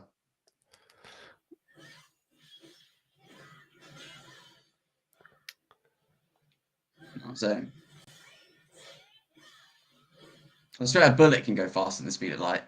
No, bullets can go faster than the speed of sound. They can't go faster than the speed of light. Bullshit. Ah, shit. All right. Speed of light is wait, no, but you can't see it though. Like you can't see it moving while it's going. Yes, there's lots of things you can't see moving, but light goes a lot faster than what you can see moving. Like it takes 8 minutes for light to get from the sun to the earth, right?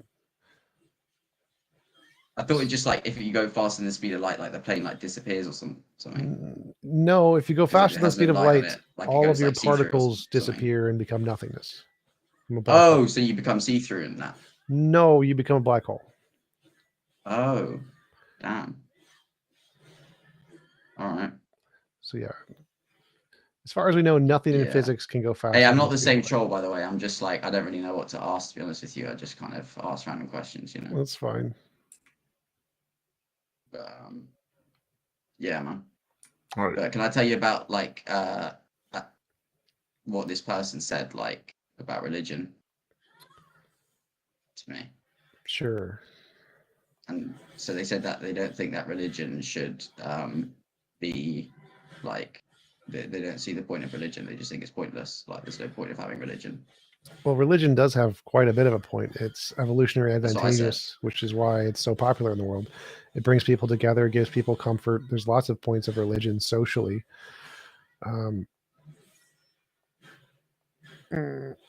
Yeah, bro. Like I don't understand. Like he was just like fully like I don't know.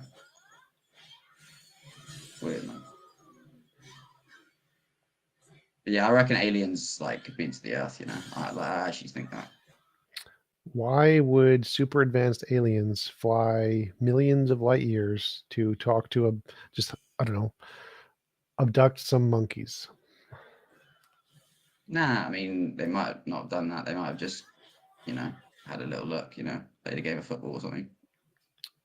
So species that have enough technology that they could literally just watch us from where they are decided to come here just to look, because why?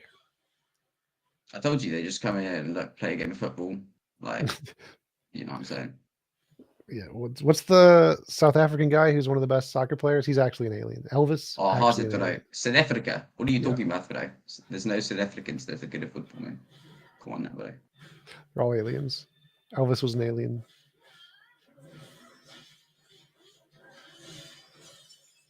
Huh?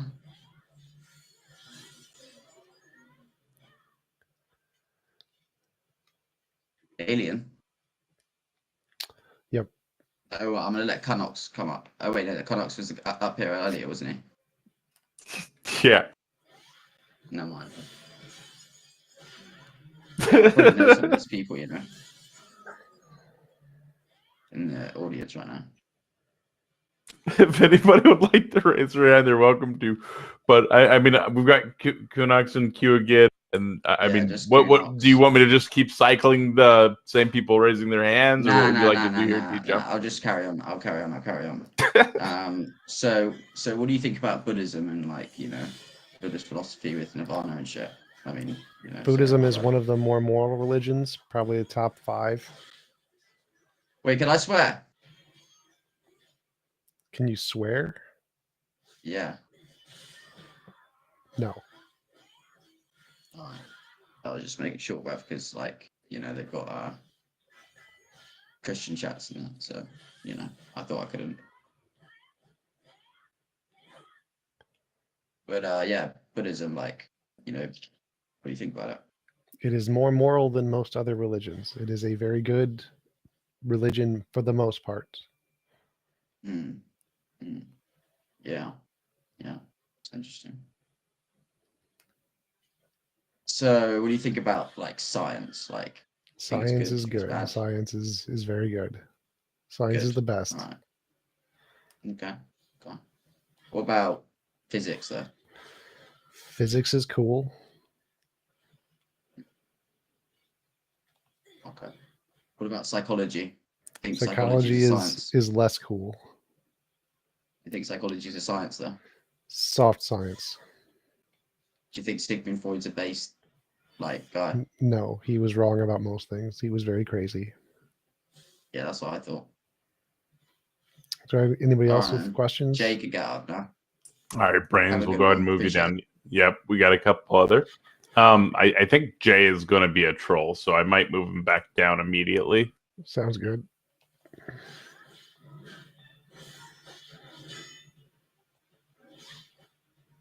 What's going on, Jay?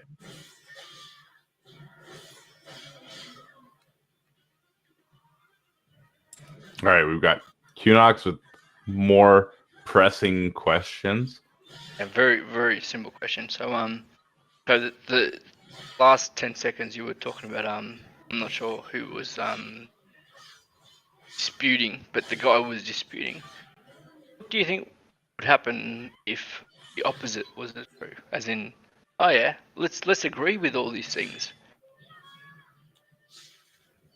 I'm not sure it was. It was a guy who has a mic on the okay. But imagine every time he thought something and went, oh yeah, this is a fucking bull fucking progressive fucking ideology or view. What do you think would happen if the opposite was actually enacted? And I apologize for the guy who's not the TJump for having to answer this question, but good to know. I have no idea what you're asking. What would happen if? Well, no, it's the question. The question is not to you. It's the question is to the person who's gone. Oh yeah, let's fucking you know. He's gone, but anyway, he's probably not. He's gone. Oh yeah. Oh, we should fucking the angst, or we should have draws lines and whatnot. What happens when we do draw lines? I understand that J Trump is going to go. We can't go very progressive and going to be sitting in the middle. But there's only a couple of people here who are going to go. Oh no, we're going to be very conservative and go. This is what we're going to do. What do you think fucking happens when that happens? When we enact your fucking decisions, and the guy who's probably should be answering it is not going to answer it. But anyway. Yeah. Mataka, you can answer it, by the way. Yeah, I'm not here to answer questions. I'm just. No, okay, so, well, tell me which one of these motherfuckers is going to go answer that question. Oh, nice. I don't even understand what you're asking me. Me neither. All right. So I've got a question, TJump. Sure. So what do you think of Aquinas' 5 ways? It's dumb.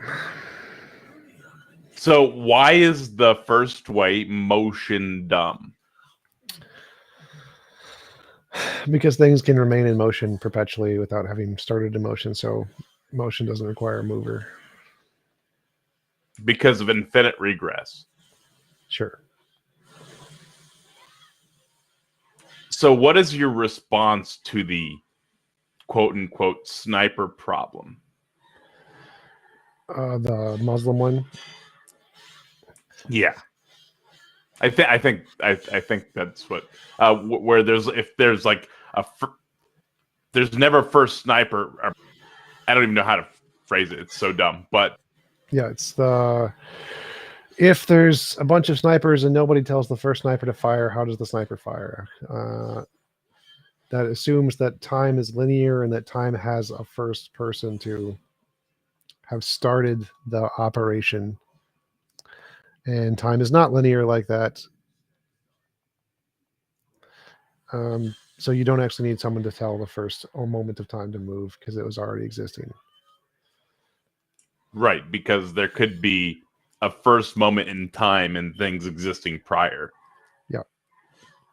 Is that correct? Sure. Gotcha. What about the second way, efficient cause? Same thing. They're literally all the same argument, pretty much. I think there's a moral one at the end somewhere. But they're all pretty much the same argument. Fair enough. Why can't I counter anymore? I don't see anybody else raising their... Oh, I'm sorry. We got Brenda.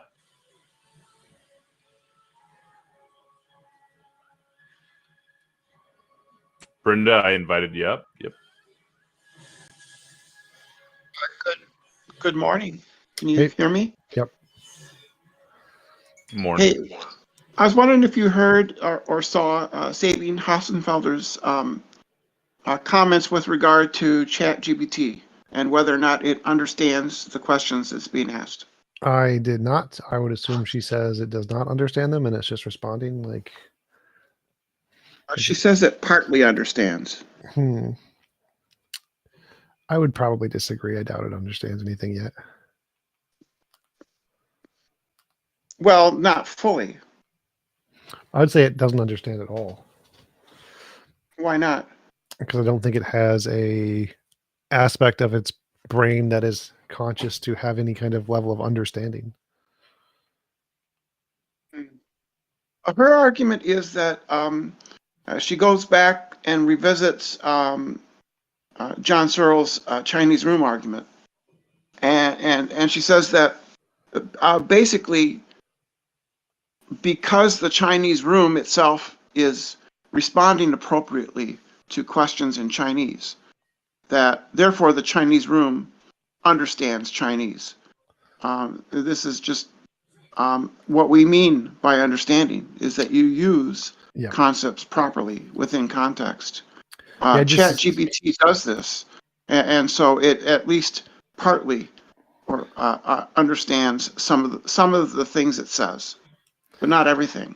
Yeah, I disagree with that interpretation. That's actually something John Searle specifically responded to that in his paper in the Chinese room originally, where he said that some people specifically just define the entire system as understanding, not just the guy in the room, but the whole system, the first parts of the things going in and the second part of the things going out as just understanding. I don't think that's true. I don't think the understanding is just the process. I think it's like functionalism or something. I forget what it starts with an F. But I don't think that's correct. I would define understanding as having some kind of conscious level interaction with the data, to not just be the ability to respond correctly to some input. Because even if you respond correctly to some input, you still doesn't mean there's still no, what was it, the syntax versus semantics part? There's still no semantics understanding of the going in or the coming out of the data in that example. Well, words don't really have meaning.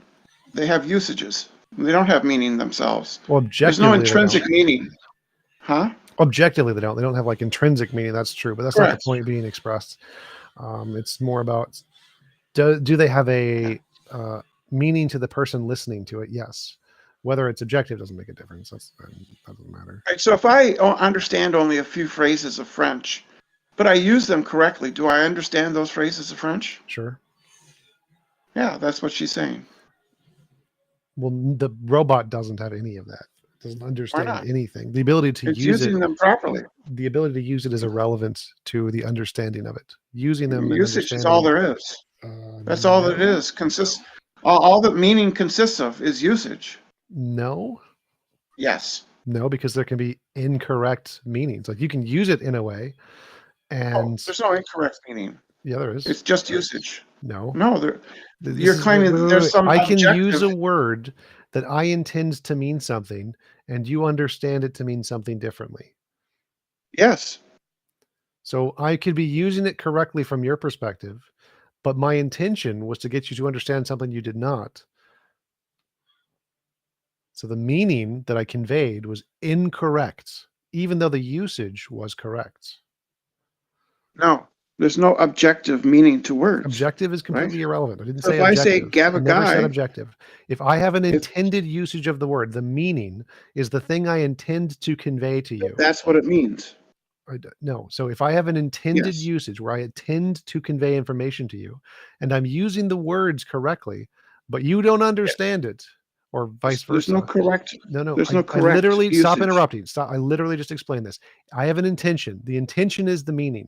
And if I intend to convey information and I use words to convey information, but you don't understand them, or you understand them differently, then I could be using the words correctly usage, but the meaning you're missing. You're missing the meaning, even though I have a perfectly valid usage of the words. Yeah, it could be intentional and normative, but it's like with saying Gavagai. Right? Gavagai could mean something other than rabbit. It could be just disconnected or connected rabbit parts. Right? So there was no meaning. The meaning is the intention. It's the intention of the consciousness that's using the words. Yeah. And I can fail. My intentions can fail. What? Yeah. But that's that what the doesn't meaning mean is. It's not just function. So the computer has no meaning. It doesn't care. It's just using the function. So if I have a meaning when I convey words to you, it is the intention I'm using those words to express. The computer has no intention it's trying to express. So it has no meaning, has no semantics, has syntax, no semantics. they have goals. They have goals. The computer has goals. Yeah, that's created during. Yeah, I think they do. How? It's a lot of it's goal directed, right? No. Like, is I bacteria think goal directed? yeah, they need to satisfy their need for food. No, they don't have goals or intentions, because goals are, again, intentions. Evolution does not have a goal. Well, no, but I think you can talk about bacteria having a goal. The goal is to feed and to reproduce, right? Does evolution have a goal? No. Then how does bacteria have a goal? Because it's the exact same as evolution. I don't think they are. They have a mechanism. Exactly. Yeah, and the mechanism has a goal. No, the mechanism does not have a goal. The mechanism Sure has it an does. effect. It doesn't have a goal. It's not like evolution was like, you know what? I'm gonna make things survive better, and that's the reason I'm acting in this way. No, it's just physically. So are intentions magic? No. Well, where do they come from then? Your brain? Right. A mechanism. Yes, with consciousness. Bacteria do not have that. I don't think you have to have consciousness to have goals. Pretty sure you do. I don't think you do. I think we can talk about machines that are unconscious having goals. I don't think that makes sense. It seems like gibberish to me. Yeah. I can build a robot, and the robot is collecting bluefish. Yeah, I don't think the robot cares. It has a goal. Yeah. Well, I don't care if it cares. It has a goal. No, you have a goal for it. It doesn't have a goal. For it to have a goal, it would need to have consciousness and intentions and desires. Or you're just pushing the question back about naturalizing intentionality. No, I don't care where intentionality comes from. Intentionality has to have a natural origin, unless I you're going agree, to claim. but I don't care. Like, if a heart exists, for it to be a heart, it has to have a particular function. So I think goals are kind of like hearts. It is a thing that can only come about after something has consciousness. I don't care if the consciousness comes from a brain or not. That doesn't make a difference. Well, maybe the function of a heart is to go lub. It could be, right? but that's not what I mean by the word. So I don't think that's correct. But you don't know that. So that's another objection that's been raised about evolution and natural selection, which is that the goal of the heart could simply to make the sound lub. That's an objection that was brought up by Jerry Fodor. Yeah, I don't think there are any goals of the heart. It doesn't have a goal. Or its function, its purpose. It doesn't have a purpose. Yeah, so you just seem to be denying naturalizing intentionality when you want to, and sort of appealing to some kind of magical quantity of intentionality. What? A ghost in the machine. Intentionality There's is no a ghost in the function machine. of the brain. It is a function. It's not magic. It is a function of the brain. So if you don't have a brain, you don't have intentionality. Intentionality doesn't exist. It's an emergent property. So it comes about from other things. And if you don't have those other things, then you don't have intentionality. Like a heart is a emergent property of biological systems of some kind. So if you don't have a biological system, you don't have a heart. I think it's possible that the brain is a mechanism, right? So intentionality can be the product of a mechanism. Sure. Right. So I can think that it would be possible. I don't think that ChatGPT has intentions. I mean, I'm not really saying that. I think it could be in the future. There are newer models coming down, and it could be that in the future, those models have intentionality.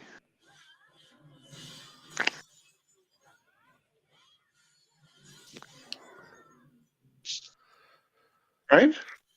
Yeah, like in the future, it could have intentionality. I fully agree. I just don't Yeah. think it does now. So I don't think right now it has any. Well, no, but Sabine's argument is that it partly understands. Yeah, she's wrong. It understands nothing. I don't know. I think I found her Sabine's argument fairly. It was convincing to me, and I think it's a decent argument. It's just defining understanding in a way that doesn't It's entail use. any understanding. Yeah, it's understanding isn't magic a rock either. It's understand that it's falling?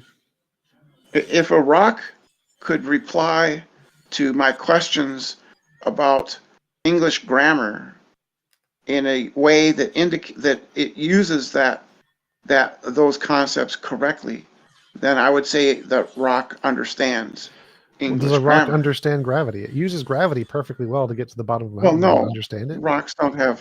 Right. Rocks aren't really a mechanism, right? But rocks are a mechanism. But Chet, huh? Rocks are perfectly well a mechanism. A mechanism is just any system that does something. Like we call it a mechanism because we have a specific intended use, but any mechanism that does something is, or any object that does something is a mechanism. Like protons are a mechanism in order to transfer energy. I think that's too broad of a definition. It's not what people mean by mechanism. People don't mean by mechanism a rock falling. They don't think that that's a mechanism. Right, but that's the problem with your definition of mechanism. If you're saying a mechanism as defined by you is anything that, or anything will have understanding, then you're defining mechanism based off of your intended usage of a device. It's just not the case. That's all that words mean, is what they're used as. Right, and most people mean intention and understanding as not as having consciousness. So if you're going to want to go by what people mean, they do not mean what Sabine Hofstadter said. They mean what Mary's Room guy said. Jackson. Yeah, he changed his opinion on Mary's Room. Not Jackson. The guy who wrote it.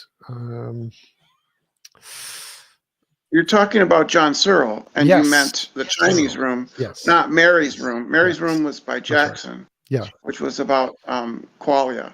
Yes, the Chinese Room. That's correct. Yeah, so people mean understanding. Get wrecked, Tom. Get wrecked. Get wrecked. Yep, you got me on that one. So yeah, when people mean understanding, they mean consciousness, a conscious intention. That's what people mean by the word.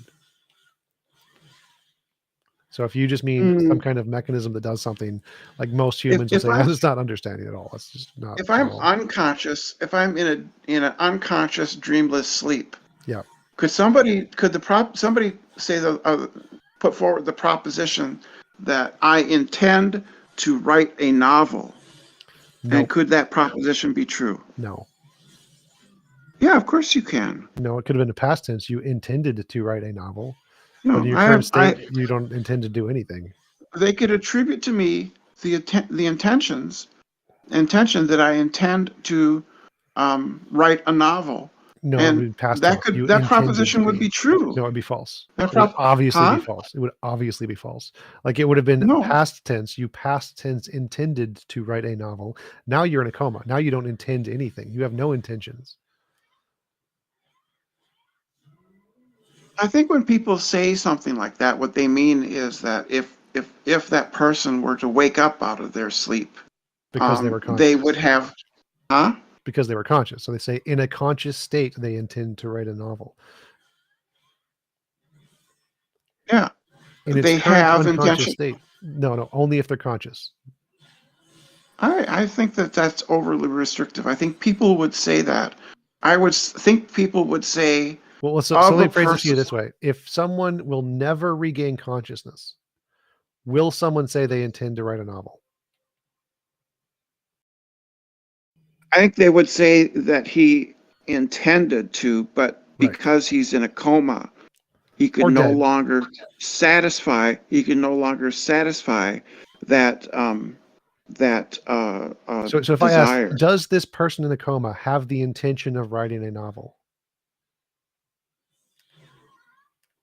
I think the way people talk is it would be they would say that if he came out of the coma, he would still have the intention of writing the novel, but he doesn't.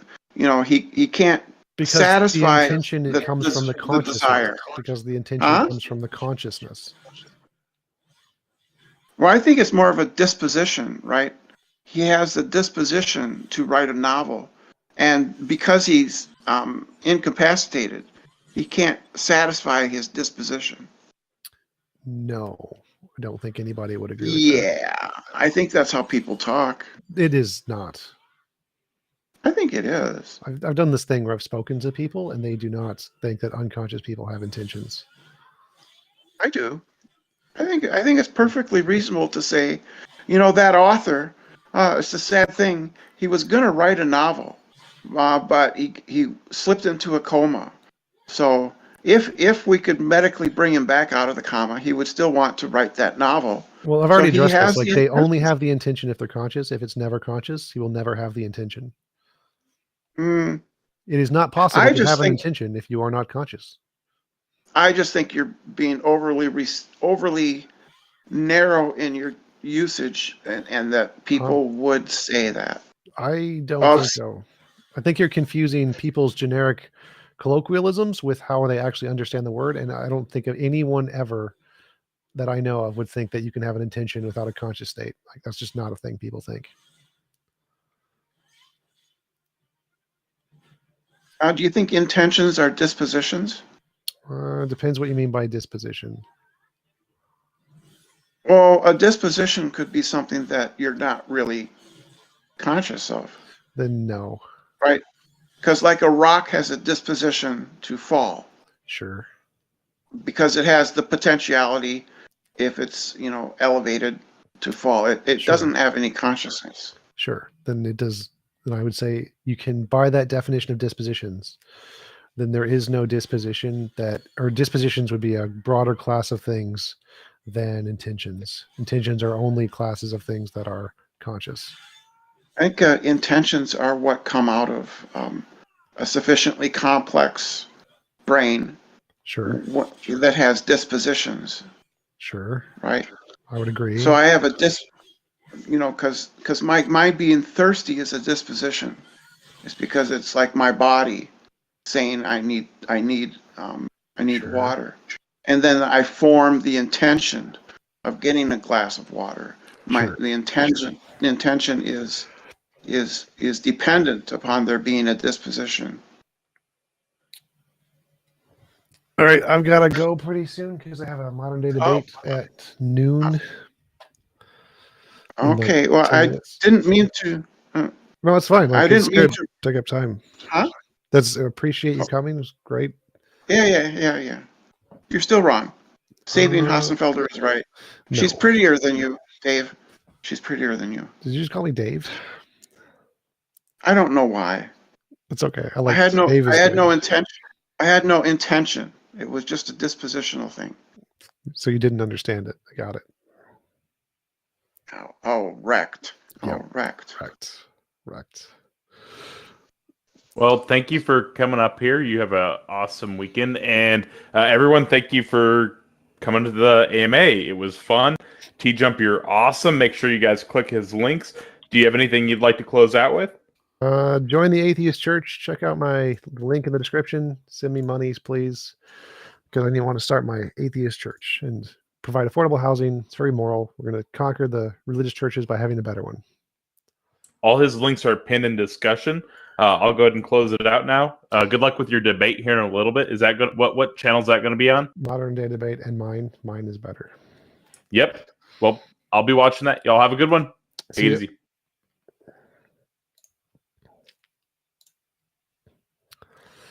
All right, now let's go to. I need to end the stream, don't I? And start a new stream. I don't want to do that. I can just upload it. Can I just upload it later? I can probably just upload it later. Yeah, let's just do it from here. All right. I need to go to Modern Day Debates. I need to go. Where is the link? There it is. Not the link. Howard, where is the link? It should be there, right?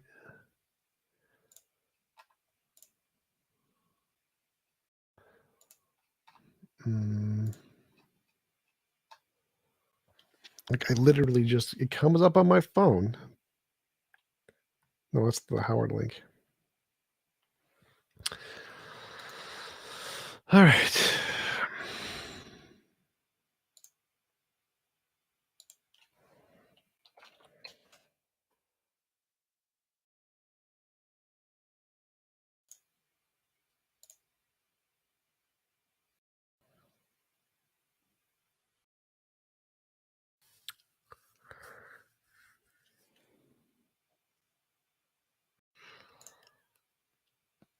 I guess I'll hang out my Discord for a little bit.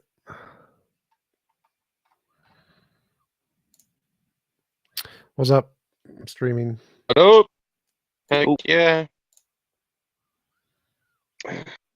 What are you streaming? What are you playing? Wulong. Wulong is a great game. Wulong. Let's Has look a it up. phenomenal combat system. Very much better than Dark Souls. Dark Souls kind of sucks.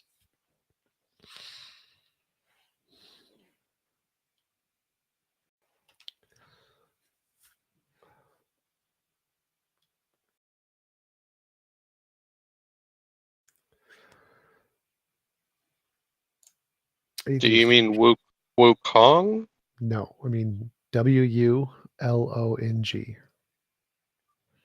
I typed in, it doesn't like it. So give me Wukong back. Brand new game. Fallen Destiny. Wulong Fallen Destiny. Or Wolong. Oh, okay. There it is.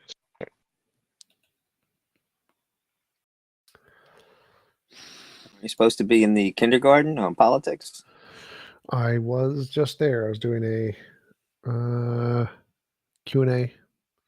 Oh. But now there's a modern day debate thing I have in 8 minutes-ish. Oh, cool. Good luck. What topic? Do dragons exist? No. Oh, nice. You're not debating Mud Fossil University, are you? No, I'm debating the flat earther Howard. Okay. I would bet on you.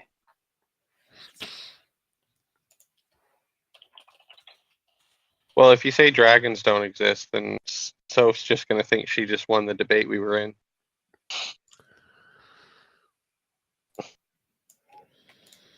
They don't exist presently or ever existed? Or both? Well, Komodo dragons exist. Oh, right. That's true.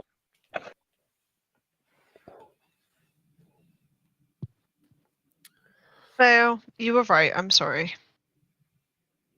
Thank you. It was very nice of you to concede.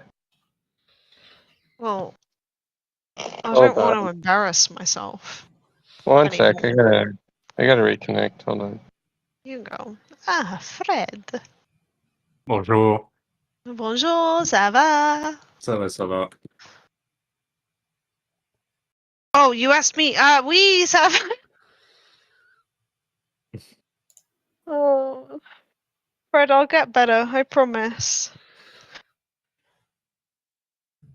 Okay.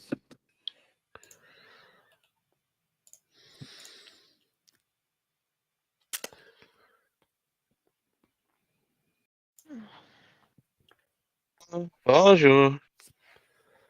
Bonjour.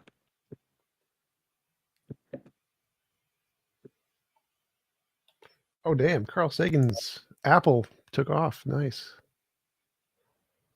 Carl Sagan's Apple took off? It's a short I made on my YouTube channel. It says Carl Sagan Apple Pie is what it's called. And it, for the first 2 days, it only got like 300 views. Then it got 1,000. And then it got 4,000. Damn. It's not actually very good. 5,000 is like meh. But my biggest one's at 300,000.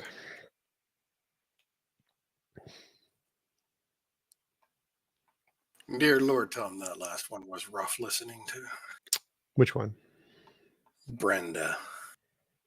Oh, gotcha.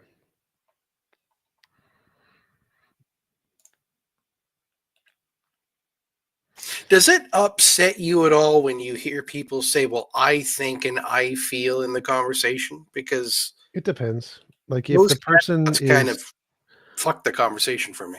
I don't think so. I think it depends if the person is educated in philosophy and they're using it specifically contextually to as an argument that like if someone says, well, I think, but what they mean by that is that your only justification is your opinion, and so I can just present my opinion as a counter argument. That's perfectly legitimate reason to do it. But if they're just doing it in a to be flippant because they don't understand the argument, yeah, that part's dumb. And that's kind of what I got the impression was from the way she was putting it. Do you disagree? I think no, Brenda's pretty well acquainted with philosophy, so I think that she was implying that because she thinks that her interpretation of the argument was equally as valid as mine, or it had equally as much justification, or something along those lines, seemed to be the way I interpreted her usage of it. I think you're far more charitable than I would have been. I do get that a lot, though.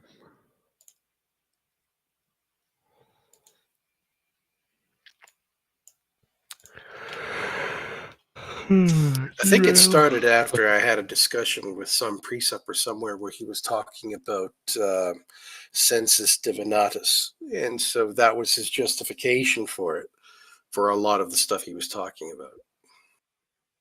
Essentially boiled down to, I have this feeling, you can't question it, and I shouldn't deny it.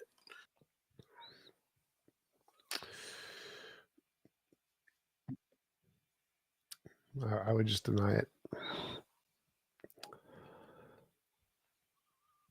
Well, I sort of relegated it to non-importance because it couldn't back it up, right?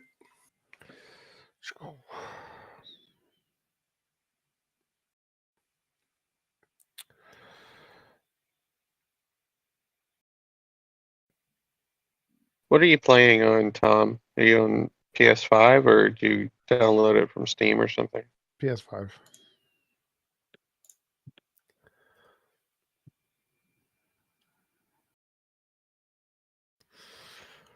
Yeah, it's even $60 on Steam. I just got. Damn. I do GameFly, so they just send me the disc. That's right. Yeah. You have to have a lot of time to finish those games while you have them. It's like renting them, right? Yep.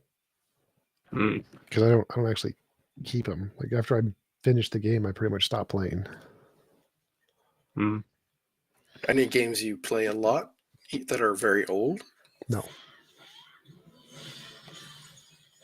I was a beta tester in Team Fortress 2. I still play that even though it's like 14 years old.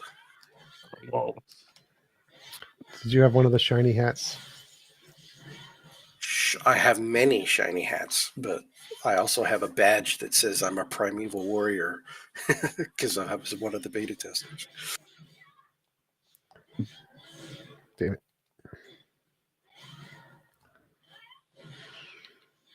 I, for a while, had a very interesting loadout. When Australian weapons first came out in TF2, I was working and I just decided, you know what? I'm going to buy them all. So I bought, for about $1,500, I bought all 3 Australian weapons. How? What? Why? And 1,500? almost literally the next day, I was opening up one of the crates and got myself a hat that was a modest pile of hat, but it had a special Halloween effect. Very rare one. It was only the 3rd hat that had ever been found. And its value was something like another $1,000 on top of that. Jesus. And so if I was walking around for a while playing a demo man, and what he was wearing was at least, $2,500. That's crazy. Did you sell it? I had a gaming budget and I like to spend my money. Yeah, if that makes you happy, why not? I prefer taking the challenge route of like Warframe is a game I played. It's a free MMO. But they have things you can buy with money. Like you have their like platinum, whatever. And I wanted to see if I could get all of the rarest stuff without ever paying for it. And did you? Yep. That sounds awesome. Sounds very grindy. So it's very true. Not pay to play. You could actually win everything. Yes, because it has a market system where you trade stuff, and I was trading just like the basic stuff that you get, and got all the way up to the super expensive stuff that was being sold for thousands of dollars. Because the biggest thing was called Rivens. They're weapon attachments that give you like, they have multiple levels of stats, 4 of them, 3 positive, 1 negative, and you have to roll to get the randomness to see if you get the perfect one. And I got the perfect Riven for the perfect gun, the highest, most expensive Riven that was being sold for like $1,000, $4,000 on eBay. I just started collecting them, and then I got like 60 of them, 1 for each weapon.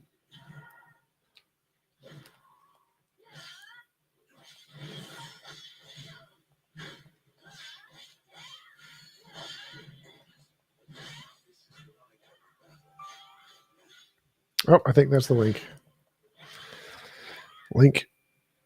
Yep, there's the Zoom link for the modern day debate. All right. All right. I think this is the first one. I hope you lose. The dragon. I'm going if dragons do exist. Shut up. Okay, never mind. Equivocation fallacy.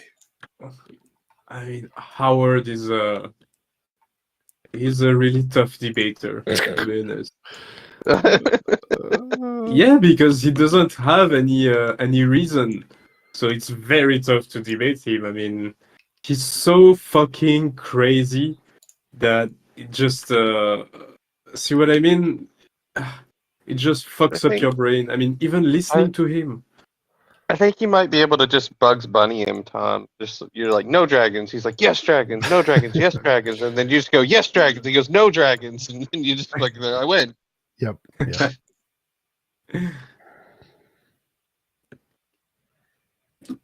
Where's my Zoom?